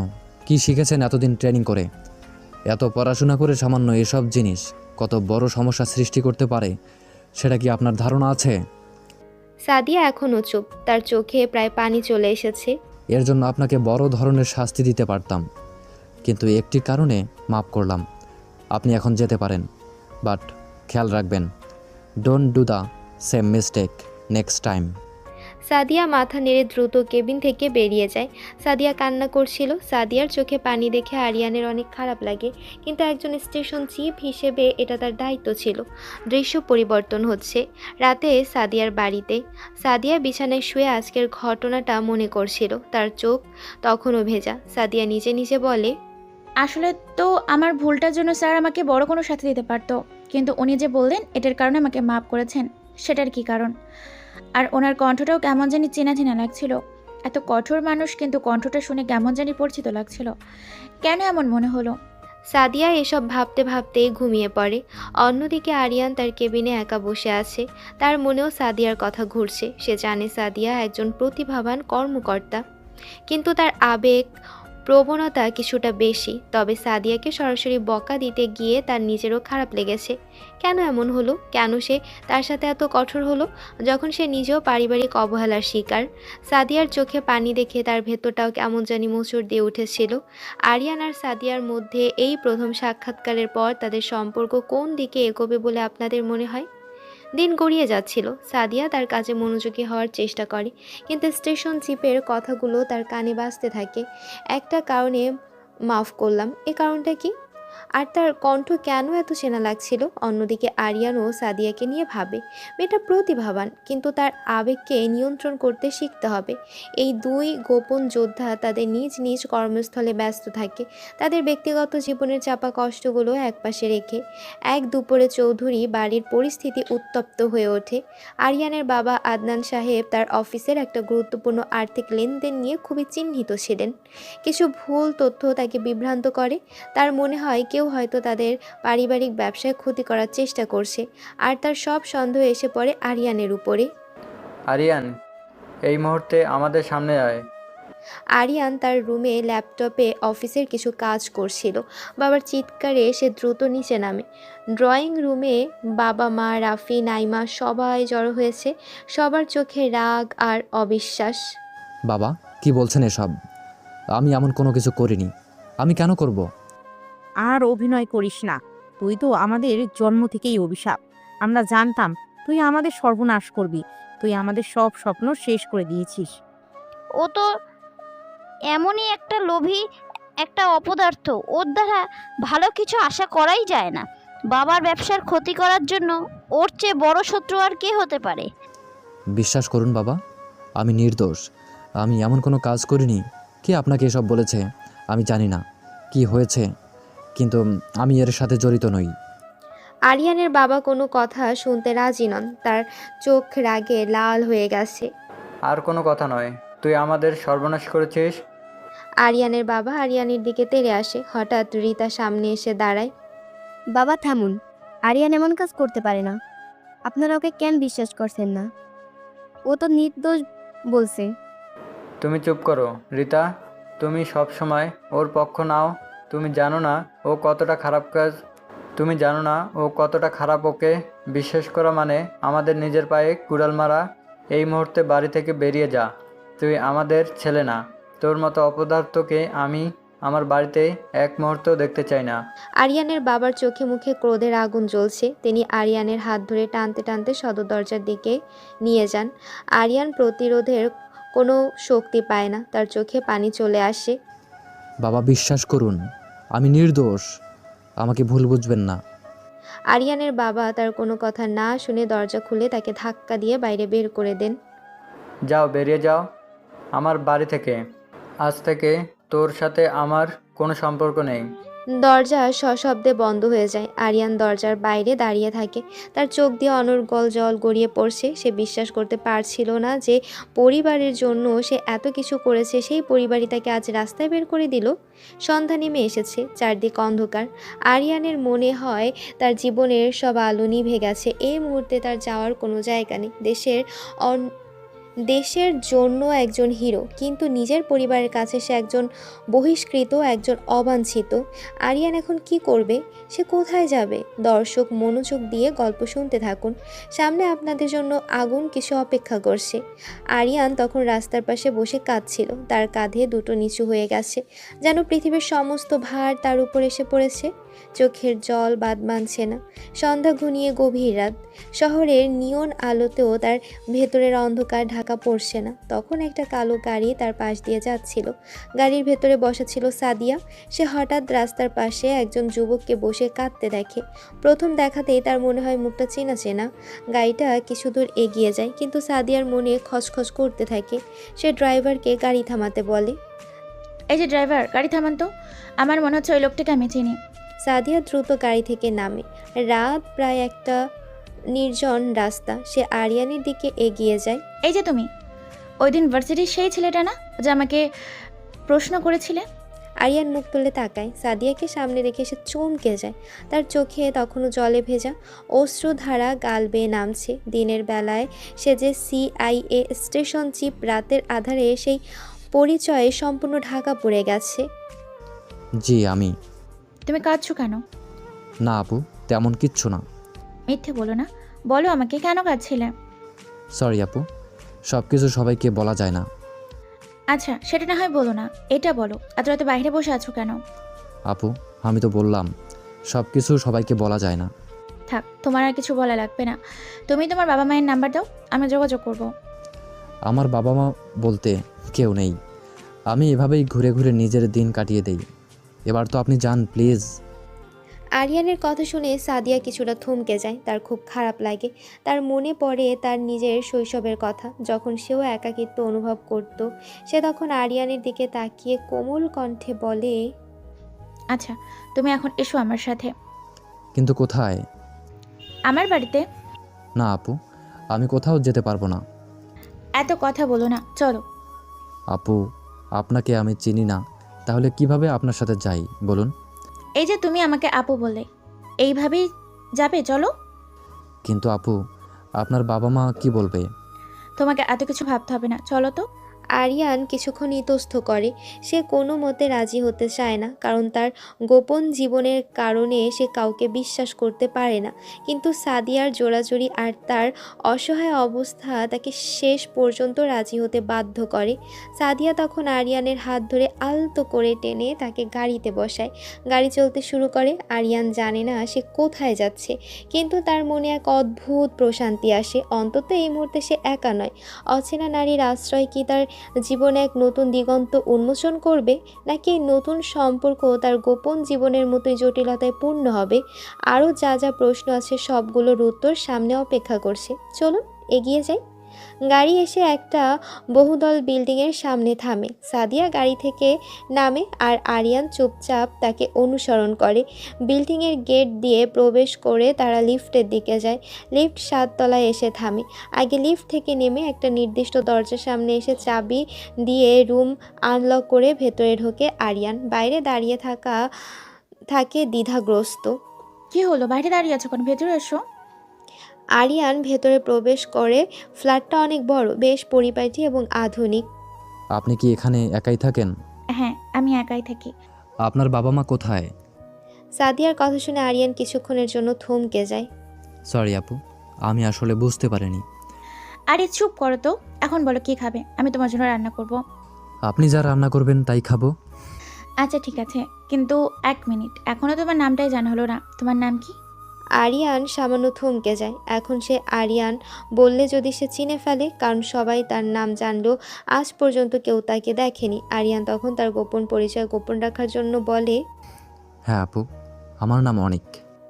আরিয়ান তার আসল নাম আরিয়ান চৌধুরী গোপন করে অনিক নামটি বলে তার এক ধরনের আত্মরক্ষার কৌশল। সে জানে তার আসল পরিচয় এখানে প্রকাশ করা ঠিক হবে না। খুব সুন্দর নাম, আচ্ছা, আমি রান্না করতে গেলাম। এটা তোমার রুম, আরও 3টা রুম খালি আছে, তোমার যেটা ভালো লাগে ওইটাই নিয়ে নিও। সাদিয়া রান্নাঘরের দিকে চলে যায়। আরিয়ান মুগ্ধ দৃষ্টিতে সাদিয়ার দিকে তাকিয়ে থাকে। এই অচেনা মেয়েটি যে কিছুক্ষণ আগেও তার কাছে শুধুই একজন সাইবার এক্সপার্ট ছিল, সে এখন তার জীবনে এক নতুন আশ্রয় হয়ে এসেছে। আরিয়ান একের একে রুমগুলো দেখতে থাকে, প্রতিটি রুমে সুন্দরভাবে সাজানো। অবশেষে সে একটা রুম পছন্দ করে সেখানে গিয়ে বসে। তার মনে অদ্ভুত এক অনুভূতি। এত বছরের অবহেলা আর একাকিত্বের পর এই প্রথম সে যেন কিছুটা স্বস্তি খুঁজে পেল। কিন্তু তার ভেতরের CIA স্টেশন চিপ জানে এই স্বস্তি ক্ষণস্থায়ী হতে পারে। তার আসল পরিচয়, তার মিশন সব মিলিয়ে তার জীবন যে কোনো মুহূর্তে আবার জটিল হয়ে উঠতে পারে। সাদিয়ার এই আশ্রয় কি সত্যিই তার জীবনে শান্তি আনবে, নাকি আরও বড় কোনো রহস্যের দিকে ঠেলে দেবে?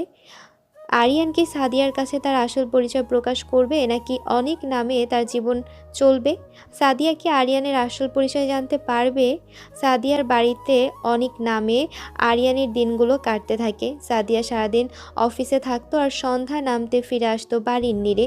আরিয়ান দিনের বেলা ফ্ল্যাটের মধ্যে নিজের মতো করে থাকতো, মাঝে মাঝে ইউনিভার্সিটির অনলাইন ক্লাস করত, আর বাকি সময়টা কাটাতো তার CIA অফিসের গোপন কাজের পরিকল্পনা আর ডেটা বিশ্লেষণে। রাত গভীর হলেই সাদিয়ার অজান্তে এসে আবার হয়ে উঠত দেশের সবচেয়ে গুরুত্বপূর্ণ CIA স্টেশন চিপ। কালো পোশাক আর চশমার আড়ালে এসে বেরিয়ে যেত তার গোপন কর্মস্থলে, যেখানে তাকে বোকা বা অকর্মা বলে কেউ গালি দেয় না, বরং সম্মান জানায়। দিনে তাদের মধ্যে খুব বেশি কথা হতো না। সাদিয়া তার কাজ নিয়ে ব্যস্ত থাকতো, আর আরিয়ানও পারতপক্ষে নিজেকে গুটিয়ে রাখত। তবে যতটুকু কথোপকথন হতো তাতেই তাদের দুজনের মধ্যে এক অদৃশ্য টান তৈরি হতে শুরু করে।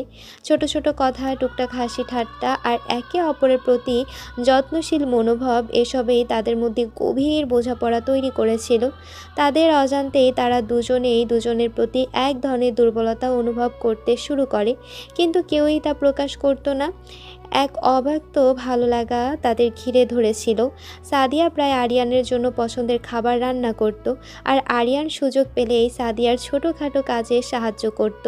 তাদের এই সহাবস্থান ধীরে ধীরে একটা রোমান্টিক আবহ তৈরি করছিল, যা তারা দুজনেই অনুভব করত, কিন্তু মুখে স্বীকার করতো না।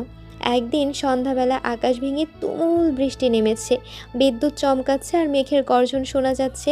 সাদিয়া অফিস থেকে ফিরেছে, দরজা খুলেই দেখতে পায় লিভিং রুমে মৃদু আলো জ্বলছে। আরিয়ান সোফায় বসে বই পড়ছে। বৃষ্টির ছাট আর ঠান্ডা বাতাসে সাদিয়া ভিজে একাকার। কি বৃষ্টি! ভাগ্যিস তুমি এখানে ছিলে। আরিয়ান বই থেকে মুখ তুলে সাদিয়াকে দেখে। সাদিয়া ভেজা চুল থেকে জল গড়িয়ে পড়ছে, পোশাক ভিজে শরীরে লেপ্টে আছে। তার ভেতরের আকর্ষণটা যেন কয়েক গুণ বেড়ে যায়। সে দ্রুত উঠে সাদিয়ার দিকে এগিয়ে যায়। আরে আপু, আপনি পুরো ভিজে গিয়েছেন, দ্রুত ফ্রেশ হয়ে আসেন, আমি আপনার জন্য কফি বানাচ্ছি। হ্যাঁ, তাই ভালো হবে।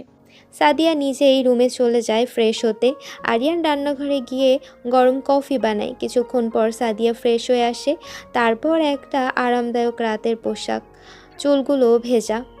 ধন্যবাদ, অনেক খুব দরকার ছিল এই কফিটার।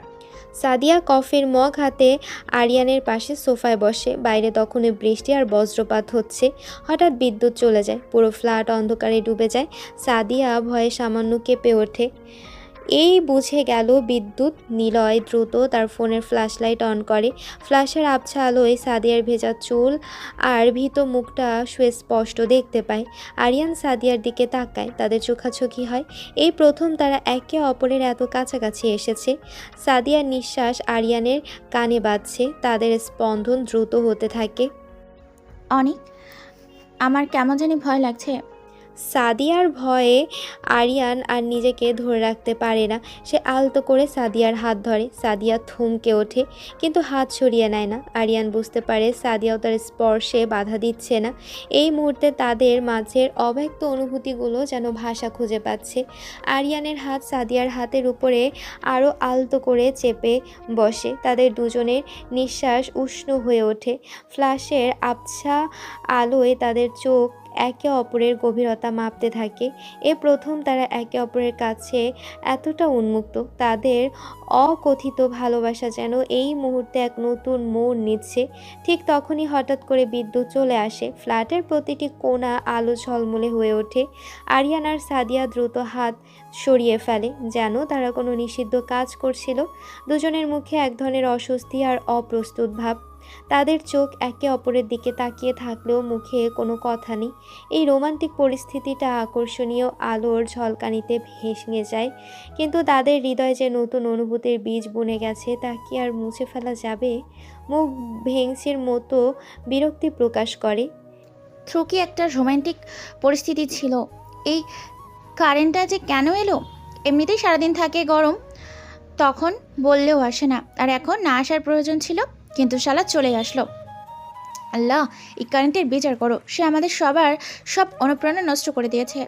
বিদ্যুৎ ফিরে আসার পর সেই মুহূর্তটা ভেঙে গেলে আরিয়ান আর সাদিয়ার মনে এক অদ্ভুত রেশ রয়ে যায়। তারা দুজনে কেমন যেন প্রস্তুত আর লাজুক। সেদিনের পর থেকে তাদের মধ্যে এক নতুন ধরনের নীরবতা সৃষ্টি হয়, যা অস্বস্তিকর নয় বরং এক মিষ্টি বোঝাপড়ার ইঙ্গিত দেয়। তারা দুজনেই অনুভব করে যে তাদের সম্পর্ক এক নতুন দিকে মোড় নিচ্ছে। দিনের বেলায় সাদিয়া অফিসে চলে যায় আর আরিয়ান আগের মতোই অনেক সেজে বাড়িতে থাকে। রাতে সে তার গোপন জগতে ডুব দেয়, সেখানে এসে দেশের একজন গুরুত্বপূর্ণ কর্মকর্তা। কিন্তু প্রতি মুহূর্তে তার মনে সাদিয়ার কথা ঘুরপাক খায়। সাদিয়াও অফিসে কাজ করার সময় আরিয়ানের কথা ভাবে। তার মনে প্রশ্ন জাগে, অনেক কেন এত রহস্যময়? কেন তার বাবা কেন সে এত রাতে বাইরে ছিল? সেমিনারে দেখা সে ছেলেটার সাথে তার কেন এত মিল? এই প্রশ্নগুলো তার মনে ঘুরপাক খেলেও সে আরিয়ানকে সরাসরি কিছু জিজ্ঞাসা করে না। একদিন শনিবারের দুপুর, অফিস ছুটি, তাই সাদিয়া বাড়িতেই আছে। আরিয়ানও ফ্ল্যাটের ভেতরেই ছিল। বাইরে আবহাওয়া খুব শান্ত, কিন্তু তাদের দুজনের ভেতরের আভা যেন অস্থির। সাদিয়া লিভিং রুমে বসে একটা ম্যাগাজিন পড়ছিল। আরিয়ান তার রুম থেকে বের হয়ে রান্নাঘরের দিকে যাচ্ছিল। হঠাৎ সাদিয়ার দিকে তাকায়। সাদিয়া অন্যমনস্ক হয়ে ম্যাগাজিন পড়ছিল। তার চুলগুলো তার মুখের উপর এসে পড়েছে। আপু, কিছু লাগবে? অনেক, তুমি না কিছু লাগবে না? সাদিয়া ম্যাগাজিনটা বন্ধ করে। আরিয়ান তার পাশে সোফায় এসে বসে। তাদের মধ্যে এক নীরবতা নেমে আসে। এই নীরবতা যেন তাদের অকথিত অনুভূতিগুলো আরও তীব্র করে তোলে। অনেক, তুমি কি সারাদিন এইভাবেই ঘরে থাকো? তোমার কি বোরিং লাগে না? না, তেমন না, আমার অভ্যাস হয়ে গেছে। আর তাছাড়া এখন তো আপনিও আছেন। আরিয়ানের শেষ কথাটা শুনে সাদিয়ার মুখে হালকা হাসি ফোটে। তার চোখ আরিয়ানের দিকে যায়। তাদের দৃষ্টি আবার একে অপরের সাথেই মিলে যায়। অনেক, তোমার সাথে আমার একটা কথা ছিল। সাদিয়া কথাটা শেষ করার আগে হঠাৎ একটা তীব্র বাতাস জানালা দিয়ে প্রবেশ করে, আর টেবিলের উপর রাখা একটা কাচের ফুলদানি নিচে পড়ে যাওয়ার উপক্রম হয়। সাদিয়া সেটা ধরতে হাত বাড়ায়, কিন্তু তার আগে আরিয়ান দ্রুত হাত বাড়িয়ে ফুলদানিটা ধরে ফেলে। এই আকস্মিকতায় তাদের হাত একে অপরের উপর এসে পড়ে। ফুলদানিটা রক্ষা পেলেও তাদের হাতের উষ্ণ স্পর্শে দুজনের শরীর এক শিহরণ খেলে যায়। সাদিয়ার হাত এখনও আরিয়ানের হাতের নিচে।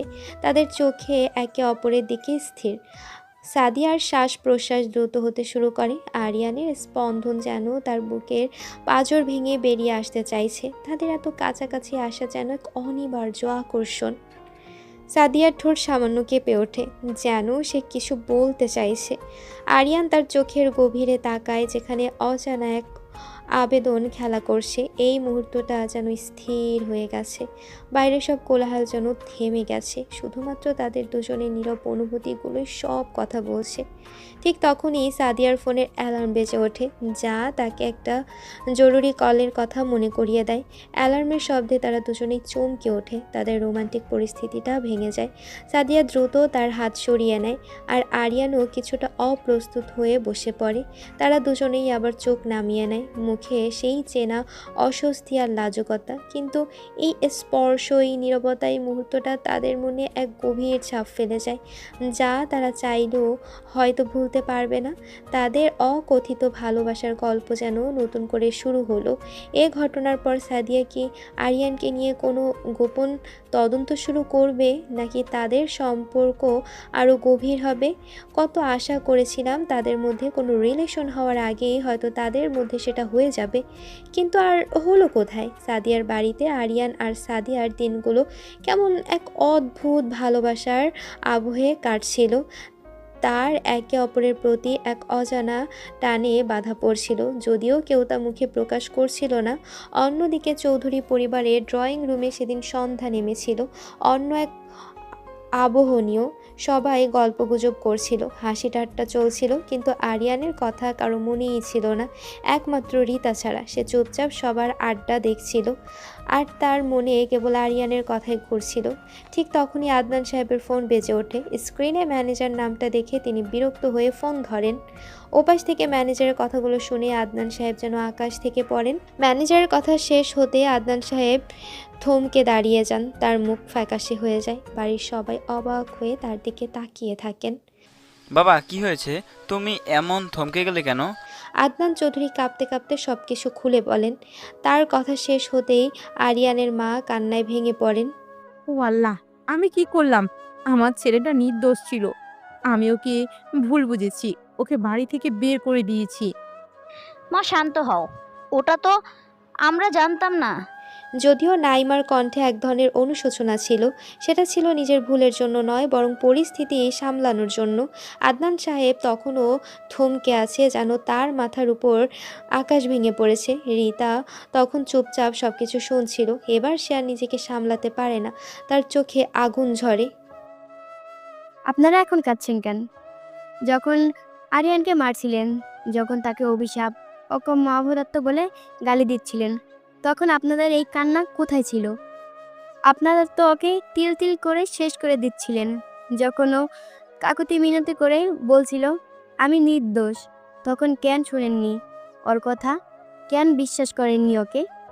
রীতার কথা শুনে সবাই মাথা নিচু করে ফেলে, তাদের মুখে অনুশোচনা আর গভীর দুঃখ ফুটে ওঠে। রীতা আরও কিছু বলতে যাবে, ঠিক তখনই আদনান সাহেবের ফোন আবার বেজে ওঠে।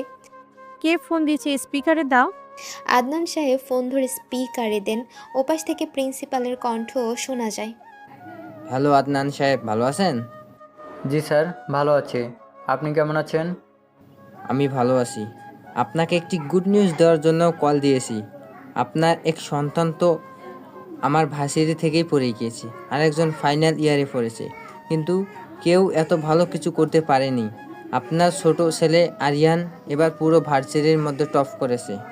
সব বিষয়ে তার ফলাফল অসাধারণ। আপনাকে অনেক অনেক অভিনন্দন। প্রিন্সিপাল স্যার কল কাটার আগে আরিয়ানের মা আবার কান্নায় ভেঙে পড়েন। আমার ছেলে নির্দোষ ছেলে। তাকে আমি কি করেছি, কি বলেছি? ও আল্লাহ, আমার বাপের ক্ষমা নেই। আমি ওকে ঘর থেকে বের করে দিলাম। নিজের হাতে নিজের ছেলেকে পথে বসালাম। আমি এক অপরদত্ত বাবা। আমাকে ক্ষমা করে দাও বাবা, আমাকে ক্ষমা করে দাও। আমিও ওকে কত কথা শুনিয়েছি, ও কত কষ্ট পেয়েছে। আমাদের ভুলের ক্ষমা করো আরিয়ান।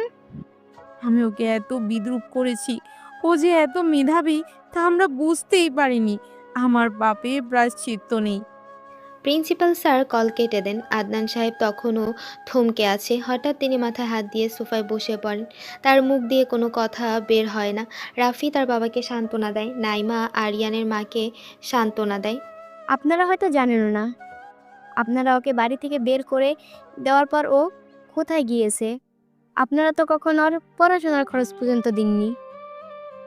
ও কত কষ্ট করে ওর পড়াশোনা চালাতো, আপনারা কি তার খোঁজ রেখেছেন? আপনারা সব সময় ওকে অবহেলা করেছেন, অপমান করেছেন। তাই আজ যখন ও প্রমাণ করেছে যে ও কতটা মেধাবী, তখন আপনাদের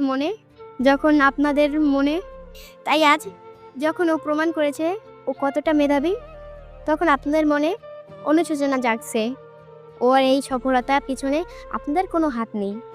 চৌধুরী পরিবারের সবাই তখন নিজেদের ভুল আর দুঃখ প্রকাশ করতে থাকে। তাদের মুখমণ্ডলে গভীর অনুশোচনা আর অসহায়ত্ব। তারা বুঝতে পেরেছে তারা তাদের সবচেয়ে মূল্যবান রত্নটিকে নিজেদের হাতেই ছুঁড়ে ফেলে দিয়েছে। অন্যদিকে সাদিয়ার বাড়িতে আরিয়ান তার ফলাফল জেনে খুশিতে আত্মহারা। সে দ্রুত তার ফোন বের করে ইউনিভার্সিটির ওয়েবসাইট চেক করে। হ্যাঁ, এটাই সত্যি, সে পুরো ভার্সিটিতে টপ করেছে। তার এত দিনকার পরিশ্রম, তার মেধা, সব কিছু ওর আজ স্বীকৃতি স্বীকৃতি মিলেছে। এই স্বীকৃতি তার ভেতরের ক্ষতগুলো কিছুটা হলেও সারিয়ে তোলে। তার প্রথম ইচ্ছে হয় এই খবরটা রিতাকে জানাতে, কিন্তু সে জানে রিতা তার পরিবারের কাছে আটকা পড়ে আছে। তার মনে হয় আজ যদি তার পরিবার তার পাশে থাকতো তাহলে এই আনন্দটা আরও পূর্ণতা পেত। সে দ্রুত সাদিয়ার কাছে ছুটে যায়। সাদিয়া তখন রান্নাঘরে রাতের খাবার তৈরি করছিল। সাদিয়া আপু, সাদিয়া আপু, শুনছেন? আমার রেজাল্ট বেরিয়েছে। আমি ফার্স্ট হয়েছি। পুরো ভার্সিটিতে আমি টপ করেছি। সাদিয়া প্রথমে বুঝতে পারে না আরিয়ানের এত উচ্ছ্বাস কেন। তারপর যখন ব্যাপারটা বুঝতে পারে তার মুখে এক ঝলক আনন্দ ছড়িয়ে পড়ে। সে খুশিতে আরিয়ানকে জড়িয়ে ধরে। ওয়াও অনিক, এটা তো অসাধারণ খবর। ওয়াও অনিক, এটা তো অসাধারণ খবর। আমি জানতাম তুমি পারবে। আমি তোমার জন্য গর্বিত। সাদিয়ার অকণ্ঠ সমর্থন আর আলিঙ্গনে আরিয়ান যেন এক নতুন জগতে প্রবেশ করে। এই প্রথমবার তার কোনো সাফল্য কেউ এত খুশি হয়েছে। তার চোখ জলে ভরে আসে, কিন্তু এবার তা আনন্দের জল।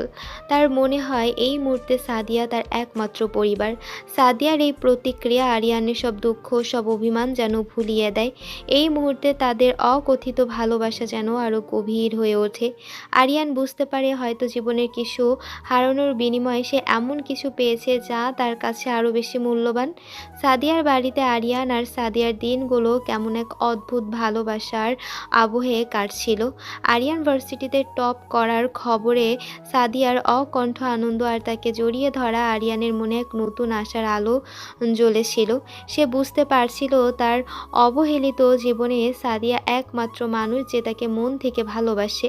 তাদের অকথিত ভালোবাসার সম্পর্কটা দিনে দিনে আরও গভীর হচ্ছিল। তারা দুজনে দুজনের প্রতি দুর্বলতা অনুভব করলেও কেউই তা মুখে প্রকাশ করছিল না। এক রাতে আরিয়ান তার রুমে শুয়ে শুয়ে ভাবছিল, তার মনে হচ্ছিল এই অনুভূতিগুলো আর চেপে রাখা ঠিক নয়। সাদিয়া তার জীবনের এক গুরুত্বপূর্ণ অংশ হয়ে উঠেছে। সে মনস্থির করে তার আর দেরি নয়, দুদিন পরই শুক্রবার। সেই দিনই সে সাদিয়াকে প্রপোজ করবে। এই সিদ্ধান্ত তার মনে এক নতুন উত্তেজনা আর আশার সঞ্চার করে। সে মনে মনে পরিকল্পনা করতে থাকে কিভাবে সে তার ভালোবাসার কথা সাদিয়াকে জানাবে। অন্যদিকে সাদিয়াও নিজের ঘরে শুয়েছিল। তার মনেও অনিকের অর্থাৎ আরিয়ানের কথা ঘুরপাক খাচ্ছিল। অনিকের সারল্য, তার বুদ্ধিমত্তা আর তার প্রতি অনিকের নীরব যত্ন সবকিছু তাকে মুগ্ধ করছিল। অনিক যখন তাকে জড়িয়ে ধরেছিল তখন তার মনে যে শিহরণ বয়ে গিয়েছিল তা সে কিছুতেই ভুলতে পারছিল না। এক এক মুহূর্তের জন্য ভাবে অনিককে সে কতটা ভালোবাসে। না না, আমি কি ভাবছি, অনেক তো আমার থেকে 2 বছরের ছোট। তাছাড়া ও তো আমাকে শুধু আপু মনে করে।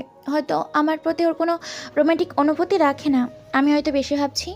ও তো আমাকে সবসময় সাদিয়া আপু বলেই ডাকে। আমি যদি ওকে নিয়ে এমন কিছু ভাবি তাহলে হয়তো আমাদের এই সুন্দর সম্পর্কটা নষ্ট হয়ে যাবে। সাদিয়া নিজের মনকে বোঝানোর চেষ্টা করে। তার মনে হয় অনিকের কাছে সে শুধুই একজন বড় বোন, একজন আশ্রয়দাত্রী। অনিকের চোখে সে হয়তো কোনো ভালোবাসার ইঙ্গিত দেখেনি, অথবা দেখেও হয়তো সে ভুল ভেবেছে বা বুঝেছে। এই দ্বিধা আর সংশয় সাদিয়ার মনে এক অস্থিরতা তৈরি করে। সে একদিকে অনিকের প্রতি টান অনুভব করে, অন্যদিকে তাদের বয়সের ব্যবধান আর অনিকের আপু সম্বন্ধন তাকে পিছিয়ে দেয়। আরিয়ান যখন সাদিয়াকে প্রপোজ করার পরিকল্পনা করেছে তখন সাদিয়া হয়তো মনে মনে তাদের সম্পর্ককে শুধু ভাই বোনের সম্পর্ক হিসেবেই দেখছে। এই পরিস্থিতিতে তাদের দুজনের অনুভূতির মধ্যে এক অদৃশ্য দেয়াল তৈরি হয়েছে। দর্শক, কাহিনীটা কি হলো? একজন প্রপোজ করবে আর একজন ভাই বোন ভেবে বসে আছে। আচ্ছা, গল্পে যাচ্ছি কারণ দেখতে হবে সামনে কি হয়। শুক্রবারের দিনটি তাদের সম্পর্কের জন্য কি নিয়ে আসে? তাদের অকথিত ভালোবাসা কি পরিণতি পাবে, নাকি এই দ্বিধা তাদের সম্পর্ককে আরও জটিল করে তুলবে? দেখতে দেখতে শুক্রবার চলে আসে। আরিয়ান মনে আনন্দের এক নতুন ঢেউ। আজ সে তার ভালোবাসার মানুষটিকে নিজের করে নেবে। বিকেলে আরিয়ান সাদিয়াকে হালকা আবুল তাবুল বুঝিয়ে বাড়ি থেকে বের হওয়ার কথা বলে। সাদিয়া প্রথমে কিছুটা অবাক হলেও আরিয়ানের পীড়াপিড়িতে রাজি হয়েছে। তারা দুজনে শহরের এক সুন্দর পার্কে যায়। বসন্তের শেষ বিকেলের নরম আলো ছড়িয়ে পড়েছে চারিদিকে। গাছের পাতাগুলো মৃদু বাতাসে দুলছে। তারা কিছুক্ষণ হাতে হাত রেখে হেঁটে বেড়ায়। তাদের নীরবতা যেন এক নতুন গল্প বুনছে। আরিয়ান তার মনের কথা বলার জন্য উপযুক্ত মুহূর্তের অপেক্ষায় থাকে। হঠাৎ করে আরিয়ান সাদিয়ার সামনে হাঁটু গেড়ে বসে পড়ে। তার চোখে মুখে একরাশ ভালোবাসা আর আকুতি। সাদিয়া আপু, আমি আপনাকে ভালোবাসি। আমি সারা জীবন আপনার পাশে থাকতে চাই। আপনি কি আমার জীবন সঙ্গিনী হবেন? আরিয়ানের এমন হঠাৎ প্রস্তাবে সাদিয়া চমকে যায়। তার মুখে বিস্ময় আর লজ্জা, রক্তিমা। সে এক মুহূর্তের জন্য স্তব্ধ হয়ে যায়। অনেক তুমি এসব কি বলছো? তুমি আমার ছোট, তাছাড়া সমাজ এটা মেনে নিবে না। সাদিয়া আপু, ভালোবাসা কি বয়স দেখে হয়? সমাজ তো আমাকে কখনো মেনে নেয়নি। তারা তো আমাকে ঘর থেকে বের করে দিয়েছে। আপনি একমাত্র মানুষ যিনি আমাকে আশ্রয় দিয়েছেন, ভালোবেসেছেন। আপনার ভালোবাসা ছাড়া আমার কোনো অস্তিত্ব নেই। প্লিজ আমাকে প্রত্যাখ্যান করবেন না। আরিয়ানের আকুতি আর চোখের জল সাদিয়ার মনকে ছুঁয়ে যায়। তার ভেতরে দ্বিধা কিছুটা হলেও কমে আসে। সে বুঝতে পারে অনিকের ভালোবাসা কতটা গভীর। কিন্তু অনেক, আমি এমন সম্পর্কে বিশ্বাসী নই। আমার কখনো প্রেম করার কোনো ইচ্ছেই ছিল না, কারণ এগুলো হারাম সম্পর্ক। আরিয়ান সাদিয়ার হাত আরও শক্ত করে ধরে বলে, তাহলে চলো বিয়ে করে ফেলি, আজকে এখনই। আরিয়ানের এমন সাহসী প্রস্তাবে সাদিয়া আবারও চমকে যায়। তার মুখে লজ্জা আর দ্বিধার এক মিশ্র অনুভূতি। সত্যি বিয়ে করবে? হ্যাঁ চলো, আজকে এখনই বিয়ে করব। আমি আর এক মুহূর্ত অপেক্ষা করতে পারছি না। আচ্ছা ঠিক আছে, চলো। আরিয়ানের মুখে একরাশ আনন্দ ফুটে ওঠে। সে দ্রুত উঠে দাঁড়ায় এবং সাদিয়ার হাত ধরে। তারা দুজনেই পার্কে থাকা একটা নিরিবিলি খোলা জায়গায় বসে। আরিয়ান সাদিয়ার দিকে তাকায়, তার চোখে এক নতুন দৃঢ়তা। আমরা তো কিছুক্ষণ পর হয়তো স্বামী স্ত্রী হয়ে যাব, কিন্তু তার আগে আমি আপনাকে কিছু কথা বলতে চাই। হ্যাঁ বলো, কি বলবে? আরিয়ান তখন সাদিয়াকে নিজের জীবনের সব গল্প বলতে শুরু করে। তার জন্ম থেকে শুরু করে পরিবারের অবহেলা, বাবা মায়ের কটু কথা, নাইমা রাফির বিদ্রূপ, এমনকি সেদিন যে তাকে বাড়ি থেকে বের করে দেওয়া হয়েছিল, সব কিছু খুলে বলে সে বলে কিভাবে সে একা একা পড়াশোনা চালিয়েছে, কিভাবে তার জীবনের প্রতিটি পদে তাকে সংগ্রাম করতে হয়েছে। সে শুধু তার CIA স্টেশন চিফ হওয়ার কথা এবং তার আসল নাম গোপন রাখে। আমার মনে হয়েছিল এই পৃথিবীতে আমার কোনো জায়গা নেই, আমি শুধু একটা বোঝা। কিন্তু আপনি আসার পর থেকে আমার মনে হয়েছে আমার একটা আশ্রয় আছে। আরিয়ানের জীবনের করুণ গল্প শুনে সাদিয়ার চোখে জলে ভরে আসে। সে আরিয়ানের হাত ধরে আলতো করে, তারপর তাকে নিজের দিকে টেনে বুকে জড়িয়ে ধরে। চলো আমরা বিয়ে করে নিই। আমি আর কখনো তোমাকে কোনো কষ্ট পেতে দিব না। তুমি একা না অনেক, আমি সবসময় তোমার পাশে থাকবো। সাদিয়ার কথায় আরিয়ানের মনে নতুন শান্তি আসে। তার দীর্ঘদিনের কষ্টগুলো যেন সাদিয়ার আলিঙ্গনে কিছুটা হালকা হয়। তারা দুজনেই উঠে দাঁড়ায়। তাদের মনে এখন আর কোনো দ্বিধা নেই, শুধু একে অপরের প্রতি নির্ভরতার ভালোবাসা। তারা সরাসরি কাজী অফিসে যায়। সেখানে খুব সাদামাটাভাবে তাদের বিয়ে সম্পন্ন হয়। কাজী অফিস থেকে বেরিয়ে তারা দুজনেই একে অপরের দিকে তাকায়। তাদের চোখে মুখে এক নতুন জীবনের গল্প। বিশ্বাস করতে পারছি না আমরা এখন স্বামী স্ত্রী। হ্যাঁ অনেক, এবার থেকে আর কোনো কষ্ট নেই, শুধু আমরা দুজন। সাদিয়া আপু, মানে সাদিয়া, ধন্যবাদ। আপু বলা বন্ধ করো এখান থেকে, আমি শুধু তোমার সাদিয়া। তারা দুজনেই দুজনের হাত ধরে একে অপরের দিকে তাকিয়ে হাসে। রাত তখন গভীর। শহরের আলো ঝলমলে রাজপথ ধরে তারা বাড়ির দিকে হাঁটা শুরু করে। তাদের নতুন জীবনের যাত্রা সবে শুরু হলো। এই নতুন সম্পর্ক তাদের গোপন জীবনকে কতটা প্রভাবিত করবে, আর এই দাম্পত্য জীবনে কি তাদের কোনো নতুন চ্যালেঞ্জের মুখোমুখি হতে হবে? আরিয়ান আর সাদিয়া এই নতুন জীবন কোন দিকে মোড় নেবে? তাদের গোপন পরিচয় কি কখনো একে অপরের কাছে প্রকাশ পাবে? আরিয়ান তো সাদিয়ার পরিচয় জানে, কিন্তু সাদিয়াকে আরিয়ানের পরিচয় জানতে পারবে? কাজী অফিস থেকে বেরিয়ে আরিয়ান আর সাদিয়া এক নতুন জীবনের স্বপ্ন চোখে নিয়ে বাড়ির দিকে হাঁটা শুরু করে। শহরের রাত তখন আরও গভীর, কিন্তু তাদের মনে নতুন ভরে গেল। তাদের হাতে হাত, মুখে এক অপার্থিব হাসি। তারা যেন জীবনের সমস্ত প্রতিকূলতাকে পেছনে ফেলে এক নতুন ঠিকানার দিকে এগোচ্ছে। বিশ্বাস হচ্ছে না এত তাড়াতাড়ি সবটা হয়ে গেল? আমারও বিশ্বাস হচ্ছে নাকি আমার জীবনে এত আনন্দ আসবে। কখনো ভাবিনি তুমি আমার কাছে যেন একটা অলৌকিক উপহারের মতো। এমন একজন মানুষ যে আমার জীবনে আসবে আমি কোনোদিন কল্পনাও করিনি অনেক। কথোপকথন চলতে থাকে। ফ্ল্যাটের দিকে যত এগোয় তাদের হৃদস্পন্দন ততই দ্রুত হতে থাকে। তারা জানে আজ রাতে তাদের জীবনে এক নতুন মোড় নেবে। পুরনো কষ্ট, পুরনো অবহেলা সব কিছু যেন এই মুহূর্তে তাদের কাছে মূল্যহীন। ফ্ল্যাটে পৌঁছে সাদিয়া দরজা খোলে। তারা দুজনেই ভেতরে প্রবেশ করে। ফ্ল্যাটের ভেতরে পরিবেশ আজ যেন আরও শান্ত, আরও নিস্তব্ধ। সাদিয়া আলতো করে দরজা বন্ধ করে। আরিয়ান তার দিকে তাকায়। সাদিয়ার চোখে লজ্জা, ভালোবাসা আর এক কপি আত্মসমর্পণ। তুমি ফ্রেশ হয়ে আসো, আমি রাতের খাবারটা গরম করি। এখনও তো আমি বিশ্বাস করতে পারছি না সাদিয়া, এটা কি স্বপ্ন নাকি সত্যি? আরিয়ান সাদিয়ার হাত ধরে। সাদিয়া আরিয়ানের কাছে আসে, এসে তার গালে হাত রেখে বলে, এটা সত্যি অনেক, এটা আমাদের নতুন জীবন। সাদিয়ার স্পর্শে আরিয়ানের সমস্ত ক্লান্তি দূর হয়ে যায়। সে আলতো করে আবার সাদিয়ার হাত ধরে নিজের দিকে টানে। সাদিয়া বিনা বাধায় তার কাছে চলে আসে। তাদের চোখে মুখে ভালোবাসার গভীরতা স্পষ্ট। আরিয়ান সাদিয়ার কপালে আলতো করে চুমু খায়। সাদিয়া চোখ বন্ধ করে সে উষ্ণতা অনুভব করে। ধীরে ধীরে তারা আরও কাছে আসে। তাদের ঠোঁট একে অপরের কাছে পৌঁছায়।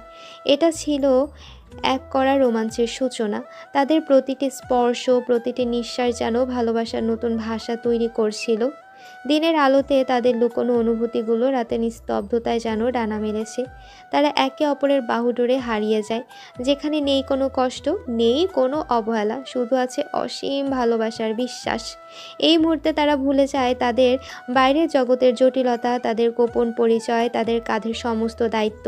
শুধু তারা দুজন আর তাদের নতুন জীবনের প্রথম রাতের উষ্ণতা, নতুন সকাল ভোরের নরম আলো। সাদিয়ার ফ্ল্যাটে প্রবেশ করে। আরিয়ান আর সাদিয়া একে অপরের বাহুডোরে দুজন দুজনকে জড়িয়ে ধরে গভীর ঘুমে আচ্ছন্ন ছিল। রাতের গভীর ভালোবাসা তাদের সব ক্লান্তি ভুলিয়ে দিয়েছিল। আরিয়ান চোখ খুলে দেখে সাদিয়া তার গলা জড়িয়ে ধরে ঘুমাচ্ছে, তার মুখে আনন্দের হাসি। সে আলতো করে সাদিয়ার কপালে চুমু খায়। আরিয়ানের ছোঁয়ায় সাদিয়ার ঘুম ভাঙে। সে চোখ খুলে আরিয়ানকে পাশে দেখে লাজুক হেসে ওঠে। কি ম্যাডাম, ঘুম ভাঙলো বুঝি? গতকাল রাতে তো বেশ ঘুমাচ্ছিলেন। কিসব বলছো তুমি? তুমিও তো কম ঘুমাওনি। আমি তো জানি আমি কেমন ঘুমিয়েছি, কিন্তু তুমি তো রাজকন্যার মতো ঘুমিয়েছিলে, তাতে আমার সন্দেহ নেই। যাও দুষ্টু, আর কথা বলবে না। ওঠো, ফ্রেশ হয়ে নাও, নাস্তা বানাই। আরিয়ান হেসে ওঠে। তাদের এই খুনসুটি যেন নতুন সম্পর্কের বাঁধন আরও মজবুত করে তোলে। তারা দুজনেই ফ্রেশ হয়ে নাস্তার টেবিলে আসে। সাদিয়া পরোটা আর ডিম ভাজি তৈরি করেছে। খুব গরম আছে, সাবধানে খেও। ইস, পরোটাটাও কি তোমার মতো মিষ্টি হয়ে গেল নাকি? তাহলে তো খাওয়া আরও কঠিন হবে। অনেক আবার শুরু করছো, চুপচাপ খাও। আচ্ছা বাবা, খাচ্ছি, কিন্তু তুমি যদি এমন মিষ্টি করে রান্না করো তাহলে আমার ওজন বেড়ে যাবে। তাতে কি, তোমার তো ওজন বাড়ারই দরকার। নাস্তার টেবিলেও তাদের মিষ্টি দুষ্টুমি চলতে থাকে। আরিয়ানের মুখে বহুদিন পর এমন নির্ভেজাল হাসি। সাদিয়াও যেন তার পাশে এসে তার জীবনের সব শূন্যতা পূরণ করে দিয়েছে। নাস্তা শেষ হতেই সাদিয়া অফিসের জন্য প্রস্তুত হয়। তার পরনে তার স্বাভাবিক ফর্মাল পোশাক। আরিয়ান তাকে দরজার কাছে এগিয়ে দেয়। আমি অফিস যাচ্ছি, তুমি সাবধানে থেকো, আর কোনো সমস্যা হলে আমাকে ফোন করবে। তুমি সাবধানে যেও সাদিয়া। আর শোনো, আজকে অফিসে তোমার জন্য একটা সারপ্রাইজ অপেক্ষা করছে। সারপ্রাইজ? কিন্তু তুমি তো আমার অফিস চেনো না, তাহলে সারপ্রাইজ দেবে কিভাবে? আরে আগে যাও, না গেলেই দেখবে। সাদিয়া অবাক হয়ে আরিয়ানের দিকে তাকায়। তার মনে নানা প্রশ্ন ঘুরপাক খায়। অনেক তার অফিস চেনে না, তবুও কিভাবে সারপ্রাইজ দেবে? সাদিয়া এই রহস্যের কুল কিনারা খুঁজে পায় না। কিন্তু আরিয়ানের চোখে মুখে যে আত্মবিশ্বাসের ঝলক ছিল, তাতেই সে কিছুটা আশ্বস্ত হয়। এই অদ্ভুত মানুষটা তার জীবনে আসার পর থেকে যেন সব কিছুই বদলে গেছে। সাদিয়া এই রহস্যের কথা ভাবতে ভাবতে অফিসের উদ্দেশ্যে রওনা হয়। সে জানে না তার জন্য কি অপেক্ষা করছে। সাদিয়া ভাবতে ভাবতে অফিসের উদ্দেশ্যে রওনা হয়। তার মনে আরিয়ানের বলা সারপ্রাইজ নিয়ে কৌতূহল। অফিসে পৌঁছানো মাত্রই আরিয়ান দ্রুত তার কাছে আসে। মিস সাদিয়া, আরিয়ান স্যার আপনাকে ডাকছেন। কিন্তু কেন, কিছু হয়েছে? আমি জানি না, তবে তিনি আপনাকে এক্ষুনি যেতে বলেছেন। সাদিয়ার মনে এক অজানা আশঙ্কা দানা বাঁধে। সে কি আবার কোনো ভুল করে ফেললো? এই চিন্তায় সে আরিয়ানের রুমের দিকে এগিয়ে যায়। দরজার সামনে পৌঁছে সে পারমিশন নিয়ে ভেতরে ঢোকে। আরিয়ানকে দেখে সে মাথা নত করে সম্মান জানায়। স্যার, স্যার বললেন আপনি আমায় দেখেছেন। হ্যাঁ ডেকেছি একটা কথা বলার জন্য। জি স্যার, বলুন। আসলে সাকিব, আমি আপনাকে লাইক করি, আমি আপনাকে ভালোবেসে ফেলেছি।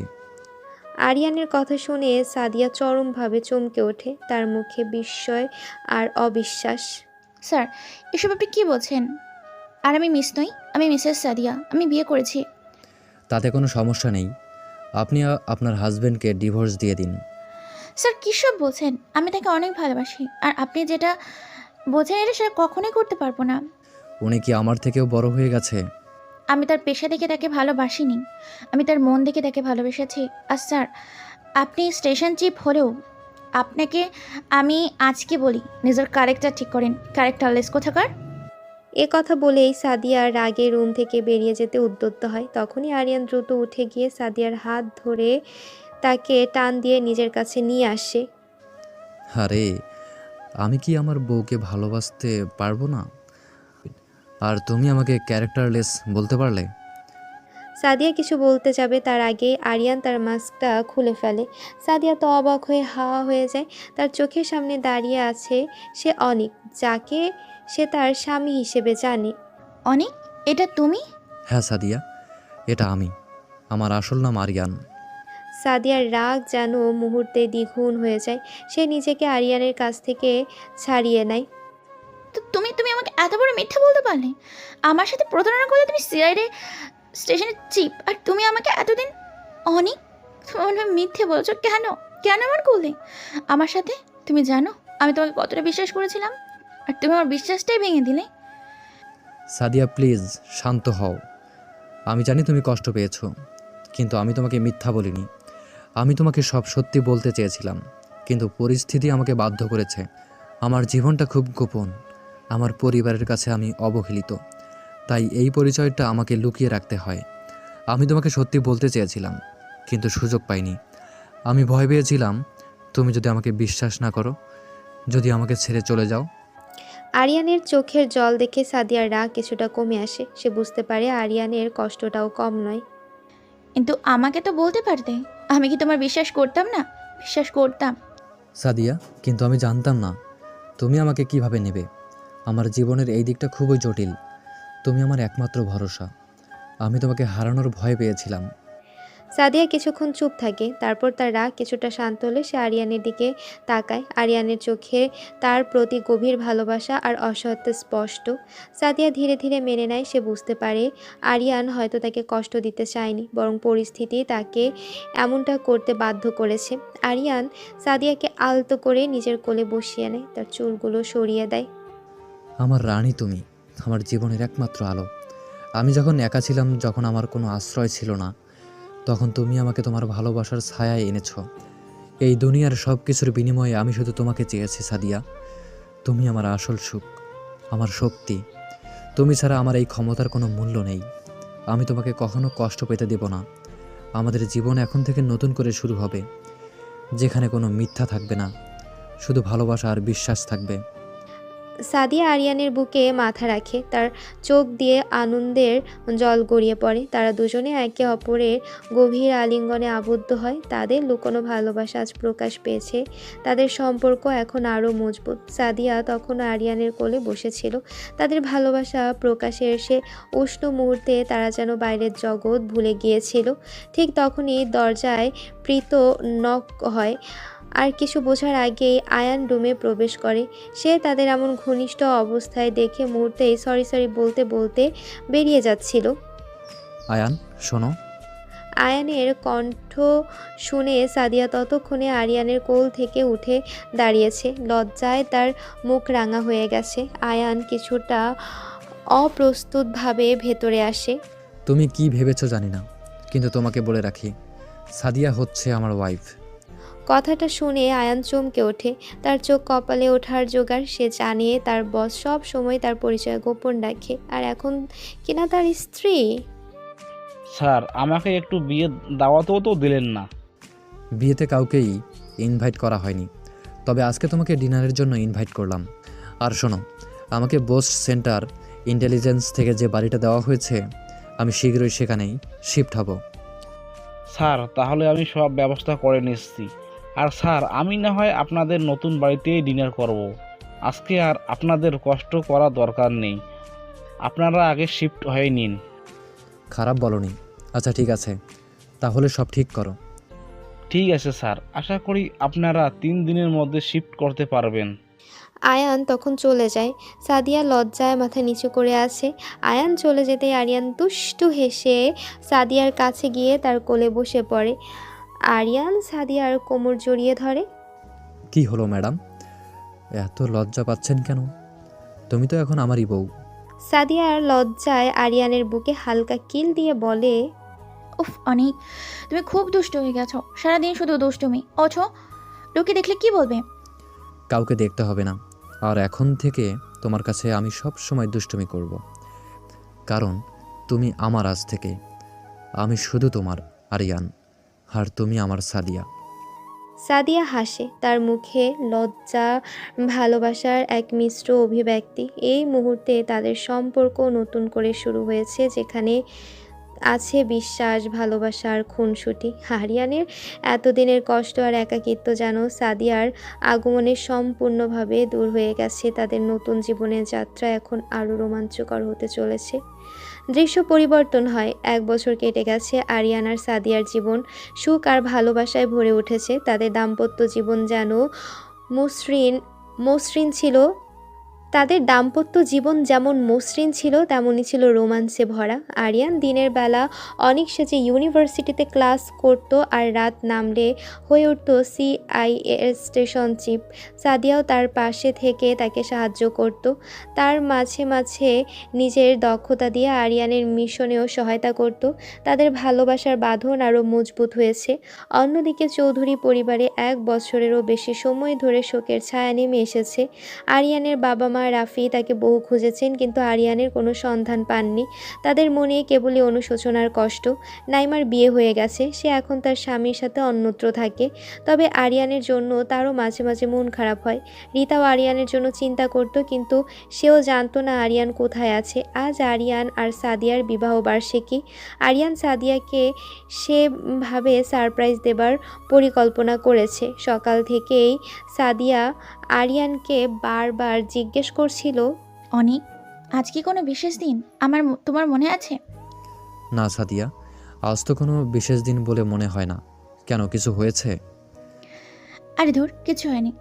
সাদিয়া মনে মনে বলে, এই লোকটা কি কিছুই মনে থাকে না? এরপরও সাদিয়া কয়েকবার ঘুরিয়ে ফিরিয়ে জিজ্ঞেস করে, কিন্তু আরিয়ান একই উত্তর দেয়। সাদিয়া মনে মনে কিছুটা হতাশ হয়। তবে আরিয়ান হয়তো তাদের বিবাহ বার্ষিকীর কথা ভুলেই গেছে। বিকেলের দিকে আরিয়ান সাদিয়াকে ডেকে বলে, সাদিয়া, আজকে একটা মিশন আছে, সন্ধ্যার দিকে আমাদেরকে যেতে হবে। কিসের মিশন? একটা অনুষ্ঠানে আমাদের ছদ্মবেশে যেতে হবে, তাই সুন্দরভাবে রেডি হয়ে নিও। সাদিয়া সম্মতি দেয়। সন্ধ্যার দিকে আরিয়ান ড্রয়িং রুমে বসে সাদিয়ার জন্য অপেক্ষা করছিল। সাদিয়া সেজে গুজে রুমে আসলে আরিয়ান তাকে দেখে অবাক হয়েছে। সাদিয়াকে সেদিন অসাধারণ সুন্দর লাগছিল। তার পরনে ছিল একটা ঝলমলে শাড়ি, আর তার খোলা চুলে এক ধরনের স্নিগ্ধতা। সাদিয়া, তোমাকে আজ অসম্ভব সুন্দর লাগছে। যাও দুষ্টু, এখন চলো, ভীষণ দেরি হয়ে যাচ্ছে। তারা দুজনেই বের হয়ে পড়ে। একটা পার্কের সামনে এসে গাড়ি থামে। হ্যাঁ, এটাই সেই পার্ক যেখানে আরিয়ান সাদিয়াকে প্রথম প্রপোজ করেছিল। সাদিয়া কিছুটা অবাক হয়। তারা ভেতরে যায়। হাঁটতে হাঁটতে তারা এক জায়গায় পৌঁছায়, যেখানে চারদিকে অন্ধকারে আচ্ছন্ন ছিল। অনেক, আমরা এখানে কেন আসলাম? আমাদের তো অনুষ্ঠানে যাওয়ার কথা। অনুষ্ঠান কোথায়? আসলে কি আজকে কোনো অনুষ্ঠান বা মিশন নেই? আমি মিথ্যা বলেছিলাম? মানে কি?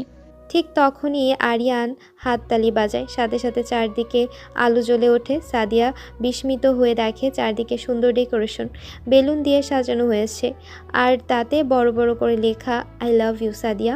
সাদিয়া আনন্দে চোখ বড় বড় করে চারপাশে তাকিয়ে থাকে। যখন সাদিয়া আরিয়ানের দিকে তাকায়, তখন আরিয়ান হাঁটু গেড়ে বসে। তার হাতে একটা উজ্জ্বল ডায়মন্ড রিং।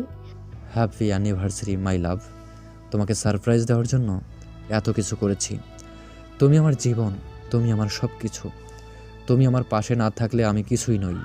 সাদিয়ার চোখে জল চলে আসে। এটা আনন্দের জল, ভালোবাসার জল। সে আর নিজেকে ধরে রাখতে পারে না। আরিয়ান, আমি আমি ভেবেছিলাম তুমি ভুলেই গিয়েছো। আমি তোমাকে কতটা ভালোবাসি তা বোঝাতে পারবো না। আমি কি কখনো তোমাকে ভুলতে পারি সাদিয়া? তুমি আমার জীবনের সবচেয়ে সুন্দর অধ্যায়। এই রিংটা যেমন চিরন্তন, তেমনই আমাদের ভালোবাসাও। সাদিয়া চোখ মুছতে মুছতে রিংটা গ্রহণ করে। আরিয়ান তার হাতে রিং পরিয়ে দেয়। তারপর তারা দুজনেই উঠে দাঁড়ায়। আরিয়ান সাদিয়াকে আলতো করে কাছে টেনে নেয় এবং তার কপালে, গালে, ঠোঁটে ভালোবাসার পরশ বুলিয়ে দেয়। সাদিয়া আরিয়ানকে শক্ত করে জড়িয়ে ধরে, যেন কোনো দিনও তাকে ছাড়বে না। তুমি আমার জীবনে আরিয়ান, তুমিই আমার একমাত্র সুখ। আর তুমি আমার আশ্রয়, আমার শক্তি, আমার ভালোবাসা সাদিয়া। Happy anniversary. তারা দুজনেই সেই সুন্দর পরিবেশে একে অপরের সাথে রোমান্টিক সময় কাটায়। তারা একসঙ্গে হাসির গল্প করে, তাদের ভালোবাসার স্মৃতিচারণ করে। চাঁদনি রাতে ভালোবাসার আবহে তারা একে অপরের সাথে মিশে যায়। এই মুহূর্তটি তাদের সম্পর্কের নতুন এক মাইল ফলক হয়ে থাকবে। আরও 1 মাস পেরিয়ে গেছে। আরিয়ান আর সাদিয়া নতুন সংসার আনন্দের জোয়ারে ভাসছে।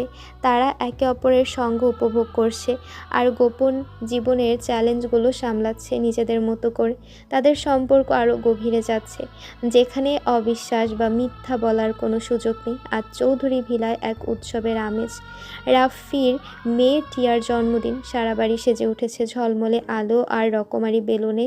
অনুষ্ঠান হবে বাড়ির বাগানে, যেখানে অতিথিরা সবাই জড়ো হয়েছে। পারিবারিক কোলাহল, হাসির শব্দে বাগান মুখরিত। আদনান সাহেব, আরিয়ানের মা, রাফি সবাই অতিথিদের সাথে গল্পগুজব করছিল। তাদের মনে অবশ্য এখনও আরিয়ানকে হারানোর এক চাপা কষ্ট বিদ্যমান। নাইমা তার স্বামীর সাথে এসেছে, তার মুখেও হাসি নেই। ঠিক তখনই বাড়ির গেট দিয়ে প্রবেশ করে একটা চকচকে কালো রেফারি 80012 সুপারফাস্ট। গাড়িটা এতই দামি আর আকর্ষণীয় যে বাগানে উপস্থিত সবাই হা করে তাকিয়ে থাকে। এমন বিলাসবহুল গাড়ি তারা আগে কেউ কখনো দেখেনি। সবার চোখে বিস্ময়। গাড়ির দরজা খোলে আর প্রথমে আরিয়ান বেরিয়ে আসে। তার পরনে ছিল একটা সাদা পাঞ্জাবি, যার বুকের কাছে আর হাতায় নীল ফুলের সূক্ষ্ম ডিজাইন করা। পাঞ্জাবিটা তার সুঠাম শরীরে দারুণ মানিয়েছে। আরিয়ানের চুলে হালকা ঝিল আর তার চোখে আত্মবিশ্বাসের দীপ্তি। সে যেন এক অন্য মানুষ, যার চেহারায় নেই কোনো দ্বিধা বা দুর্বলতা। ঠিক তখনই গাড়ির অন্য পাশ দিয়ে বেরিয়ে আসে সাদিয়া। তার পরনীয় আরিয়ানের সাথে ম্যাচিং করা একটা সাদা শাড়ি, যার পাড়ি আর আঁচলে একই নীল ফুলের ডিজাইন করা। শাড়ির সাথে মানানসই নীল রঙের ব্লাউজ, হাতে সরু সাদা চুড়ি আর কানে ছোট সাদা পাথরের দুল। তার চুলগুলো খোলা, কাঁধের উপরে আলতোভাবে ছড়িয়ে আছে। তাদের দুজনের এই কম্বিনেশন দেখে সবাই মুগ্ধ। তারা যেন রূপকথার কোনো চরিত্র। আরিয়ানকে এতদিন পর, তাও এমন বড় অবস্থায়, এত আত্মবিশ্বাসী আর সুদর্শন রূপে দেখে তার পরিবারের সবার চোখ ছানা বড়া হয়েছে। কেউই নিজেদের চোখকে বিশ্বাস করতে পারছে না। যে ছেলেকে তারা অকর্ম, অপদার্থ বলে ঘর থেকে বের করে দিয়েছিল, সে ছেলে আজ এমন বিলাসবহুল গাড়িতে করে এমন সুন্দরী স্ত্রীকে সাথে নিয়ে তাদের সামনে দাঁড়িয়ে। তাদের মুখের হাসি মুছে যায়, বিস্ময় আর অনুশোচনা গ্রাস করে। তখনই রীতা সবাইকে ঠেলে আরিয়ানের দিকে দৌড়ে আসে, তার চোখে আনন্দ আর চাপা কষ্ট। সে আরিয়ানকে শক্ত করে জড়িয়ে ধরে হাউমাউ করে কেঁদে ফেলে। তুই এতদিন কোথায় ছিলি আরিয়ান? আমরা তোকে কত খুঁজেছি জানিস না? আমরা তোর জন্য কতটা চিন্তা করেছি। তুই আমাকে একা ফেলে কেন চলে গিয়েছিলি? আরিয়ান রীতাকে সান্ত্বনা দেয়, তার মাথায় হাত বুলিয়ে দেয়। চিন্তা করো না ভাবি, ভালো আছি আমি। রীতা আরিয়ানের পাশ থেকে সরে গিয়ে সাদিয়ার দিকে তাকিয়ে আরিয়ানকে জিজ্ঞেস করে, আচ্ছা, ও কি আমার একমাত্র যা কি আরিয়ান? লজ্জায় মাথা নাড়ে সাদিয়া। রীতার দিকে তাকিয়ে মিষ্টি হাসে। রীতা সাদিয়াকে দেখে মুগ্ধ হয়। বাহ, মাশাল্লাহ, আমার যা যেমন সুন্দর তেমনই তোদের দুজনকে অনেক সুন্দর মানিয়েছে। তোরা দুজন যেন রাত জট। রীতার কথা শুনে সাদিয়া আরও লজ্জা পায়। আরিয়ান তখন টিয়াকে কোলে নেয়, যার জন্মদিন। ছোট্ট টিয়াও আরিয়ানকে দেখে খুশি হয়। এই সুযোগে পরিবারের বাকি সদস্য আরিয়ানের কাছে আসে। তাদের মুখমণ্ডলে তখন আর আগের সে অহংকার বা বিদ্রুপের চিহ্ন নেই, আছে কেবল গভীর অনুশোচনা। বাবা, অনেক আরিয়ান, আমাদের ক্ষমা করে দে না বাবা। আমরা তোকে চিনতে পারিনি। আমরা কত ভুল করেছি। তুই আমাদের ছেড়ে চলে গিয়েছিলি, তখন থেকে আমাদের মনে আর শান্তি নেই বাবা। আমি তোর সাথে যে অন্যায় করেছি তার কোনো ক্ষমা নেই। আমি তোকে বিশ্বাস করিনি। তোর মতো রত্নকে আমি হেলায় হারিয়েছি। আমাকে মাফ করে দিস বাবা। ভাই, আমি তোর সাথে খারাপ ব্যবহার করেছি। আমি তোকে অকর্মা বলতাম। আমার মতো আমার মতো ভাই তোর প্রাপ্য ছিল না, আমাকে ক্ষমা করে দে ভাই। আরিয়ান, আমি তোকে কত বিদ্রূপ করেছি, কত অপমান করেছি। তুই যখন চলে গেলি তখন বুঝেছি তুই কতটা মূল্যবান ছিলিস। আমি তোর কাছে ক্ষমা চাইছি ভাই। পরিবারের প্রতিটি সদস্য একে একে আরিয়ানের কাছে তাদের ভুলের জন্য ক্ষমা চায়। তারা তাদের করা অন্যায়, তাদের বলা কটু কথা, তাদের অবহেলার জন্য আফসোস করে। তাদের মুখে শুধুই অনুশোচনা আর দুঃখের ছাপ। আরিয়ান চুপ করে তাদের কথা শোনে। পরিবারের সবাই একে একে তাদের ভুলের জন্য ক্ষমা চাইল। তাদের মুখে অনুশোচনার দুঃখ স্পষ্ট। আরিয়ান এতক্ষণ চুপ করে শুনছিল। তার চোখের কোনো রাগ বা বিদ্বেষ ছিল না, শুধু এক গভীর নীরবতা। যখন সবার কথা শেষ হলো, আরিয়ান দীর্ঘশ্বাস ফেলল। আপনাদের কথা তো শেষ, তাহলে এবার আমি বলি। আরিয়ানের কণ্ঠস্বর এক ধরনের শীতলতা ছিল, যা শুনে পরিবারের সবাই কেমন যেন কেঁপে উঠল। আরিয়ান তাদের দিকে তাকায়। আপনারা হয়তো জানেন না আমি কতটা কষ্ট পেয়েছি প্রতিটা মুহূর্তে। আমার মনে হতো আমি যেন আপনাদের বোঝা। যখন আপনারা আমাকে অকর্ম, অপদার্থ বলতেন, যখন আমার জন্মকে অভিশাপ মনে করতেন, তখন আমার কত কষ্ট লাগতো। আপনারা কি একবারও ভেবে দেখেছেন, যখন আমি একা একা পড়াশোনা চালাতাম, রাত জেগে কাজ করতাম, তখন আপনাদের কারো মনে হতো না যে আমি কি করছি? আমি শুধু আপনাদের ভালোবাসা চেয়েছিলাম, সামান্য একটু স্বীকৃতি চেয়েছিলাম। আরিয়ান কিছুক্ষণের জন্য থেমে যায়, তার চোখ ছলছল করে ওঠে। তারপর হঠাৎই তার কণ্ঠস্বর পাল্টে যায়, রাগ আর তিক্ততায় ভরে ওঠে। আর যখন আমার কোনো দোষ না দেখা সত্ত্বেও আপনারা আমাকে মারধর করে বাড়ি থেকে বের করে দিলেন, তখন কোথায় ছিল আপনাদের তথাকথিত ভালোবাসা? আপনারা যখন আমাকে পথে বসালেন, তখন কি একবারও ভেবেছিলেন আমি কোথায় যাব, কি করব? আমার জীবনে কি করেছিলেন আপনারা? তারা কিছুই জানে না, শুধু নিজেদের ঘৃণা আর অহংকার নিয়েই বাঁচতে শিখেছেন আপনারা। আরিয়ানের রাগান্বিত কথা শুনে পরিবারের সবাই হতবাক হয়ে যায়। তারা মাথা নিচু করে দাঁড়িয়ে থাকে। ঠিক তখনই সাদিয়া এগিয়ে আসে। সে আরিয়ানের হাত ধরে আলতো করে টানে। আরিয়ান, শান্ত হও প্লিজ। আরিয়ানের বাবা মা আবার কাছে ছুটে আসে। বাবা, আমাদের ক্ষমা করে দে, আমরা সত্যিই ভুল করেছি, আমরা বুঝতে পারিনি, আমাদের পাপের ক্ষমা নেই বাবা, তুই আমাদের সব ভুল মাফ করে দে। সাদিয়া আরিয়ানের গালে হাত রেখে তাকে বোঝায়। তার হাতের স্পর্শে যেন আরিয়ানের রাগ কিছুটা কমে আসে। আরিয়ান সাদিয়ার কথা শুনে গভীর শ্বাস নেয়। তার চোখে সে কষ্ট এখনও স্পষ্ট, কিন্তু সাদিয়ার ভালোবাসা তাকে নরম করে তোলে। আরিয়ান কিছুক্ষণ চুপ করে থাকে, তারপর হঠাৎই তার মুখে এক ঝলক হাসি ফোটে। আরে, কেক কাটার সময় তো চলে যাচ্ছে, সবাই চলো কেক কাটি। আরিয়ানের কথা শুনে পরিবারের সবার মুখে হাসি ফুটে ওঠে। তারা বুঝতে পারে আরিয়ান তাদের ক্ষমা করে দিয়েছে। তাদের মনে এক নতুন আশার আলো জ্বলে ওঠে। সবাই মিলে টিয়ার জন্মদিনের কেক কাটে। আনন্দ আর উচ্ছ্বাসে মুহূর্তটা ভরে ওঠে। কেক কাটা শেষ হলে আরিয়ানের বাবা তার কাছে আসেন। বাবা, তোকে আর আমরা কোথাও যেতে দেব না, এখন থেকে আমাদের সাথেই থাকবি। না বাবা, আমি এই বাড়িতে থাকবো না। এই বাড়িতে সবসময় আমি শুধু অবহেলা পেয়েছি। এই বাড়িতে থাকলে সেই স্মৃতিগুলো সবসময় আমাকে আঘাত করবে। তোমরা সবাই এখান থেকে আমার বাড়িতে থাকবে। তোমরা সবাই আজকে আমার সাথে আমার বাড়িতেই শিফট হবে। আরিয়ানের কথায় সবাই অবাক হলেও তার দৃঢ়তা দেখে কেউ আর দ্বিমত করে না। তারা সবাই রাজি হয়। 5 মিনিটের মধ্যে বাড়ির গেট দিয়ে 3টা চকচকে কালো গাড়ি প্রবেশ করে। সবাই আবার অবাক হয়ে যায়। একটা গাড়ি থেকে আয়ান নেমে আসে। সে দ্রুত আরিয়ানের কাছে এসে মাথা নত করে সম্মান জানায়। স্যার, এখানে দুটি গাড়ি আছে আপনার জন্য, ড্রাইভারও সাথে রয়েছে, আশা করি কোনো সমস্যা হবে না। ঠিক আছে, যাও। আয়ান তখন আবার সম্মান জানিয়ে তার সাথে থাকা সবাইকে নিয়ে একটা গাড়িতে করে চলে যায়। আরিয়ান তার পরিবারের সবাইকে সেই দুটো গাড়িতে বসতে বলে। আর আরিয়ান সাদিয়াকে নিয়ে তাদের ফেরারিতে বসে। তারপর সবাই রওনা হয় আরিয়ানের বাড়ির উদ্দেশ্যে। প্রায় 30 মিনিট পর গাড়ি একটা বিশাল বড় বাড়ির সামনে এসে থামে। বাড়িটা এতই জাঁকজমকপূর্ণ আর আধুনিক যে আরিয়ানের পরিবারের সবাই তা দেখে অবাক হয়েছে। তাদের চোখ কপালে ওঠে। তারা কল্পনাও করতে পারেনি আরিয়ান এমন কোনো বিশাল বাড়িতে থাকে। তারপর সবাই বাড়ির ভেতরে প্রবেশ করে। আরিয়ান সবাইকে তাদের নিজ নিজ রুম দেখিয়ে দেয়। রাতে ডিনারের সময় সবাই ডাইনিং টেবিলে বসে। আদনান সাহেব আরিয়ানের দিকে তাকায়। বাবা, তুই এখন কি করিস? আরিয়ান এক মুহূর্ত চুপ করে থাকে, তারপর মুখে এক স্মিত হাসি ফোটে।